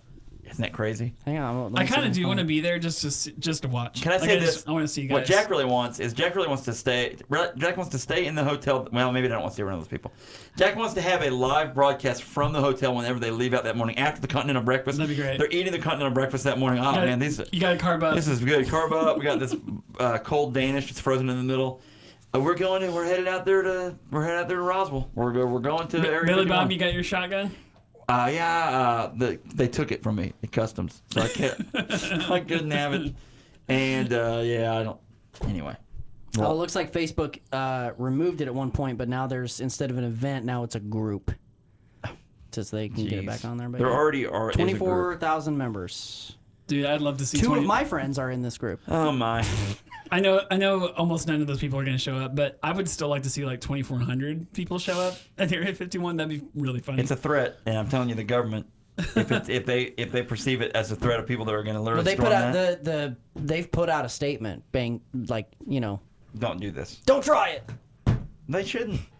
It's not playtime, folks. Like, you're not, like, it's not playtime. Like, it's not going to end well. I'm just going to, Nope. I'm doing a public service right now on the show. It's not going to end well if you go do that. So don't go do that. Like, there are so many other great shows on History Channel you can watch about aliens. Yep. Because obviously aliens are the, real history. So, Ancient aliens. and the one guy with the huge hair that comes up. Just like Mortal Engine, all this ancient tech, man. Way to tie that in. Thank you. Because we were kind of out there on the limb. Yeah, there. we kind of really went out there on a limb. Yeah, So that's okay. we didn't talk about the Illuminati. We didn't talk about anything like that. So That's we're for good. another day. That's for another day.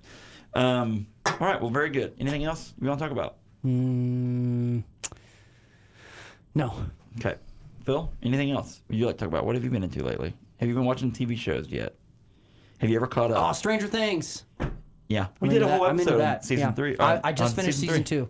Okay, well, when you finish season 3, go back and listen to us Season talk about 3 season okay. 3. Season 3 is the best season. Really? Season 2 I Yes. felt like was not as good as 1. You're correct. Okay. But season 3 is better than both? I like it better than It was even solid. season 1. It's a change-up. Okay. It was a change-up season. It's better than season 1 in my opinion. It's But hard to do with kid actors, and these kid actors do a good job. Oh, and so speaking of Stranger Things too, sorry, I totally just No, it's okay. it's It fine. happens. I got to try New Coke. Do you know what New Coke is? The old Coke that they brought out, Yes, brought out yeah, in the 80s. because they had a Stranger Things tie-in, so they released like a It's limited very amount of the Pepsi-esque recipe. to me. It It has a did? Pepsi flavor to Yeah, me. they re-released it as like a Stranger Things special promotion, Really? Yeah, for New Coke. And so I bought it. It was stupid expensive. But I was like, I like this better than regular Coke. If I remember right, I would buy this. If Why I don't they remember just right, keep it then? it tasted like more like Pepsi does. It has But that I don't sweeter- like Pepsi. It didn't have the same Pepsi. Did it So have a do you know this? Coke Do you know the property? story about New Coke? back in the 80s? Yes. No. Can I tell this very brief? Yeah, Okay, I didn't know. yeah, we're not running out of time. I didn't know how It's much fine. time you have. I Okay. think we're good. I mean, So Phil's got, yeah, we're good. this is a fascinating story about love it. marketing and perception and stuff. So Pepsi was starting to overtake Coca-Cola, right? Okay. And they're going, like this isn't good. More people are drinking Pepsi, whatever. Like, so we got to do something about this. It's been 99 years since Coca-Cola changed their recipe. So they started doing blind taste tests with Coke, a new Coke recipe, and Pepsi. And in blind taste tests, over and over and over and over again to the 1,000th power, everybody liked new Coke. This is the best tasting one. We like this more than okay. Seems like everybody likes this way more. It's sweeter, and Yeah. it seems great. The burning of Coke is what people complain Yes, about. right. Coke And that has kinda this peppery, burny. yeah. It's like Right. So they're like, hey, everybody, guess what? We have this new Coke recipe, and from now on, Coke's going to taste better. Here it is. By the way, old Coke is going away now. So they release new Coke, and so people start hoarding. People are like, but, I mean, my great-granddad drank Coca-Cola. yeah, we're a Coke family around here. We're Right, a and Coke so like family. people start hoarding Coke. Everybody just goes completely anti-new Coke, right? So now Pepsi's even more, going up, and so it was a marketing disaster. Wow. It only lasted for a few months in the summer of 1985, and before the Coke had to come back, and they're like, well, we've got this, because back then you had to write letters. He's like, we got this. We did not anticipate that all of you were so attached to our brand and so attached to this drink that basically you would just throw this huge fit, and they did. And so New Coke was only around basically the summer of '85. They discontinued it, and that was it. Wow. And so you've never been able to get New Coke. Yeah, And because they don't want to make that much. Is it gone product. now? Like here in 2019, is it gone? you can buy it as part of went Yeah. out to the vault, got the recipe. They didn't even have the can was different. They had no PDF. They had to go back to old drawings and make Wow. digital stuff. Weird. And they did a limited re-release of New Coke, so you get 2 collectors glass bottles with Stranger Things stuff on them. Yeah. And then you get 2 cans of New Coke for $20. That's a lot. You're basically paying $5 for a can. But I've always my whole life that story of New Coke and because I'm always interested in one of the reasons why I'm into politics is the hive mind. It's like, wait, but literally every person says this I is agree with what better. you're saying there, We're yeah. giving you the thing that everyone said is better, but yet you're not going with that. Why can't the group think understand? Groupthink takes a lot to change. And so that kind of psychology stuff fascinates me, and I've always been interested in the story New Coke, and always wanted to try it. And I was like, I'm paying the $20, I don't care. And it was good. I really liked it. It's Did you like it better than Coke? Yes. And so I'm like, Wow. why can't I buy this? Why can't you have both? I would buy it. They don't want to split their. They don't want to split their brand. But Jack, they would split their brand. You can buy cherry Coke. You can buy vanilla Coke. You can buy orange vanilla Coke. You can buy Diet Coke. You can buy caffeine-free Coke, Coke Zero. You can buy dude. Why not just add one more to the list? Yeah. No, right. For this, there is no debate. There is no debate. There's only Coke. I don't Coca-Cola care. Classic. I literally don't care. I say they just rebrand it. Like, it's not called New Coke at all. It's just Coke something and just make up another word that follows it. Oh, it's good. What would they call it? Neo Coke. In Europe, they Neo released Coke. it as Coke 2 for a couple years, but yeah, The sequel. they did. Anyway, Call it. What would they call it? Coca-Cola with a K, though. so that's what I've been into. Coke X. New Coke and Stranger Things. Anyway, sorry, We're a Phil. new Sorry, Phil. Go generation. That's a ahead. good story. I didn't know that. Yeah. It's cool. It's awesome. Well, I'm proud of you guys. You guys did a good job today. I feel bad, Phil. I'm sorry I cut you off, brother. He's crying. Like behind when the I said- microphone. Phil behind the camera. When I said Coke X. Coke X. Coke X. Everything sounds cooler with an X at the end. It's Bang, Red Bull, and Monster all partnering with Coke to make Coke X. Literally, your head will explode. Banned in Oregon. Banned in Oregon. So Coke X is our new sponsor, and we're just so pumped, man. We're stoked, dudes, for Coke X. So we thanks for tuning in, guys.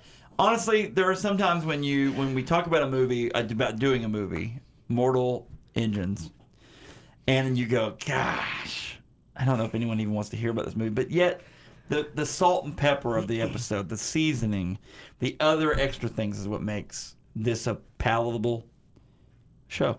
And you washed it all down with a new Coke. Right. Or a Coke X. I like it. The cartel loves Coke X. Wait. What kind of Coke is this? I should have said Manuel Noriega. I should have said him. When I was in youth group, that was one of the dares we used to do. Is we would mix all these energy drink, like stupid kids do. Snort it's Pixie I Sticks. bet you won't drink all this. Gross. Like 10 energy drinks all mixed How together. about Bang, by the way? I've seen people drink that. I'm like, what a dumb name. Yeah, it. Bang. Have you tried it? No, I don't drink energy drinks. Okay, well, I used to, when I was single jack, cool guy, I used to drink Diet Red Bull. Before we go out, I'd crank a Diet Red Bull and then be like, yep, here we go. here we go. Good times. I'd drink like a bottle of water and then crank a Red Bull. Red Bull's the Diet Red only Bull. energy drink I like, and then I have tried Bang, and it's the only one that I can even. You have to say it like this, bang, or like DDP, bang. Yeah, because I don't like Monster. I don't like any of those. I think they're gross. And Bang, I just barely like, so I'm not gonna buy it because it's like I barely like this. This is great. Bang. What was the other one? It's a Red Monster. There's a Diet Monster that I've had before. Monster's gross. Yeah, but then you see like you'll flip through on Facebook and you'll see like pictures of people like, this is what energy drinks do to your kidneys, and they're like someone's kidneys cut in half or something. They've had maybe they've had a gallbladder removed or something, and they show like these stones all in there, and they're like, that can't be real.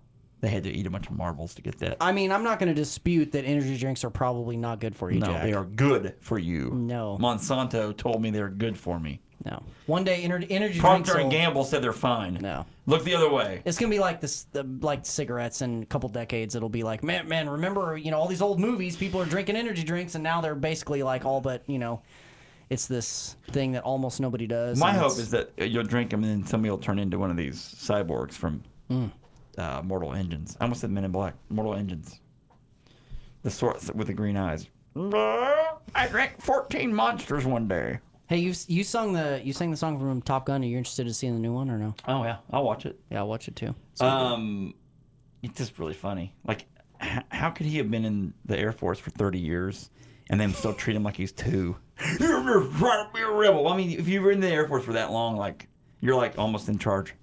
Like you literally, You could probably do whatever if you had a want. college degree, he'd be basically in charge, and he's a pilot, so he would have had Right. a college degree basically. So he'd basically be in charge. Like they wouldn't be like, "You're a rebel. You refuse to take back your rental cars. You're a rebel."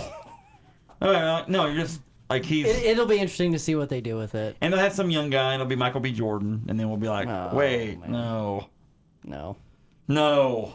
Now there's anything wrong with Michael B. Jordan, but every time they try to reboot something, here he is. What about hanging out. what about the new I'm Terminator? Goose's son. Wait, what? Because they're bringing back. What about the new Terminator? They're bringing back. What's her face for Sarah Connor? What's her face? I'm gonna be honest with you. I have not seen a Terminator movie that I didn't like. No, none. I mean, Even we did Genesis on the show. but I enjoyed it because it was fine. I enjoyed it because it was that stuff. It's future. It's robots. It's time travel. It's awesome action, blowing stuff up. That's fun. It's a nice little creature comfort. It's hard for me because the original Terminator is one of my favorite movies. I watch it at least once or twice a year, and so then I watch these other ones. I'm like, man, they can't even come. Like, I know this is the same universe kind of, but they can't. And I love the Sarah Connor Chronicles too. The show was awesome. Can I tell you the peak of Terminator? The peak. The absolute peak. The first time Jack walked into an arcade and saw that Terminator video game with the shooting gun. That game is good. Okay, Yes. I think that's the peak because now you're not only anticipating a movie, now you're looking at this freaking game that's like, Yeah. it's awesome. Awesome. I think that's probably the peak. Or the peak might be on Wayne's World whenever he gets pulled over and the T1000, T2000, what is he? T3000, what is he? T101. Who he's the liquid metal guy? Yeah, T1000. When he walks up to the side, have you seen this boy? Or this woman or whatever he says. And it's like, I think that might be the peak. Because now this movie is crossing over into other random places as a reference. Like, it's pretty cool. It's probably the peak. And then everything after that is like, eh. Okay. You know, my Fair. thoughts. Everything after That's fine. The search for Spock. Where you're like, eh, okay. Okay, that's fine.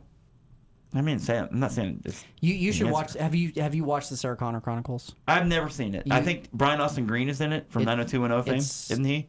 I don't know who that Isn't he is, in but it? it's worth I think watching. he's in Summer it. Glau, the Terminator. Summer Or Glau! She's the good Terminator. Makes me feel fine. That's Yeah. Summer Breeze. All right. Well, very good. Thank you for coming on. Yeah, man. Handshake right here. Handshake. I'm going to do our secret handshake. That's how I always get out of tickets when I do that. I'm just joking. Okay. Officer, and he goes, please put your hand away, sir. Yeah, I'm not touching you. Nah.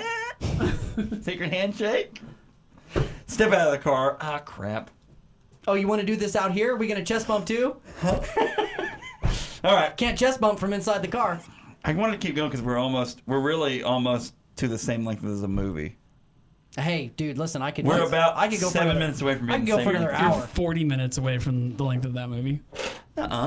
Isn't that it's 80 minutes, right? 81 minutes? Oh, never mind, I lied. Yikes. Me and math are friends. I don't know how to do math. All right. Thanks, guys. Yep. Go Bayside. Thanks for tuning in. No, follow us on the old Twitter. Remember, just because it's horrible doesn't mean it isn't from Hollywood. Just because it's from Hollywood doesn't mean it isn't horrible. There you go. What I normally say in this part of the show. And YouTube friends, thanks for tuning in. I enjoy the video part of it. It adds a flavor to it, doesn't it? This is the first time you've been on the video. It feels like there's another person in the room. It does, beyond just Phil. Yeah, sometimes I'm like, I don't know whether to look at Phil or to look at the I look eye at of all the of it. camera. I look at all of it. And I didn't bring my laptop this time, and I actually liked it better. No laptop. I feel like sometimes I'm doing this too much. Yeah. I've watched back some videos, and I feel like this is better for everybody. I feel think like people like this better. The way this, and obviously the viewers can't see this, but the way this camera looks, it makes me feel like I'm going to leave and I'm going to hear this, I'm sorry, I can't do that. Like just that camera, I'm sorry, has a very ominous look. It does look very ominous. But we're back to the future now. Let me see. Let me use my camera and like flip it around to see if I can. In this one right here. Let me see if they can see like what the camera looks like. There's a 10-second delay, so I don't know if they can. Yeah, there it is. And Phil. There's like the yeah. It's cool. It's awesome. Yeah. It's a great camera. I'm a little worried. No, look at the delay of Yeah, the I'm delay literally of the picture. delay. Yeah, Like when we the look at this screen has picture its own delay. For eternity, literally in 20 years. And then look, wait. Now watch that one way back there. See, it's still going. Yeah, in It's 20 delayed. years, and by the way, in 20 years, there will still be a reverberation on Going. timelines. Isn't that amazing? Wow. If you could actually focus in on that, that's actually true. Wow. It's pretty cool. Mind blown, dude. It's cool. That's great. All right, well, They are alternate. Those are alternate. they dimensions. are. That's Doctor Strange type stuff, and the way you solve, things for the Infinity Gauntlet. So, Yep. All right, well, YouTube. Are we done with the podcast part? We're just still talking on YouTube. Yeah. Okay, but YouTube friends, thank you so much. And tell a friend, subscribe. Make sure I know you're watching this. Just subscribe. You have a Google account. Click the bell for notifications. Just click the bell. Just click subscribe. Just do it. You don't have to watch, but it makes me feel better if we have more subscribers. Okay, it's fun. It's just fun. It's all fun. Fun and games till someone gets their eye poked out. All right. Thank you. Goodbye. Thank you. And thank you at home. We'll see you next time. And good afternoon, good evening, and good night. I'm going to turn away so I don't say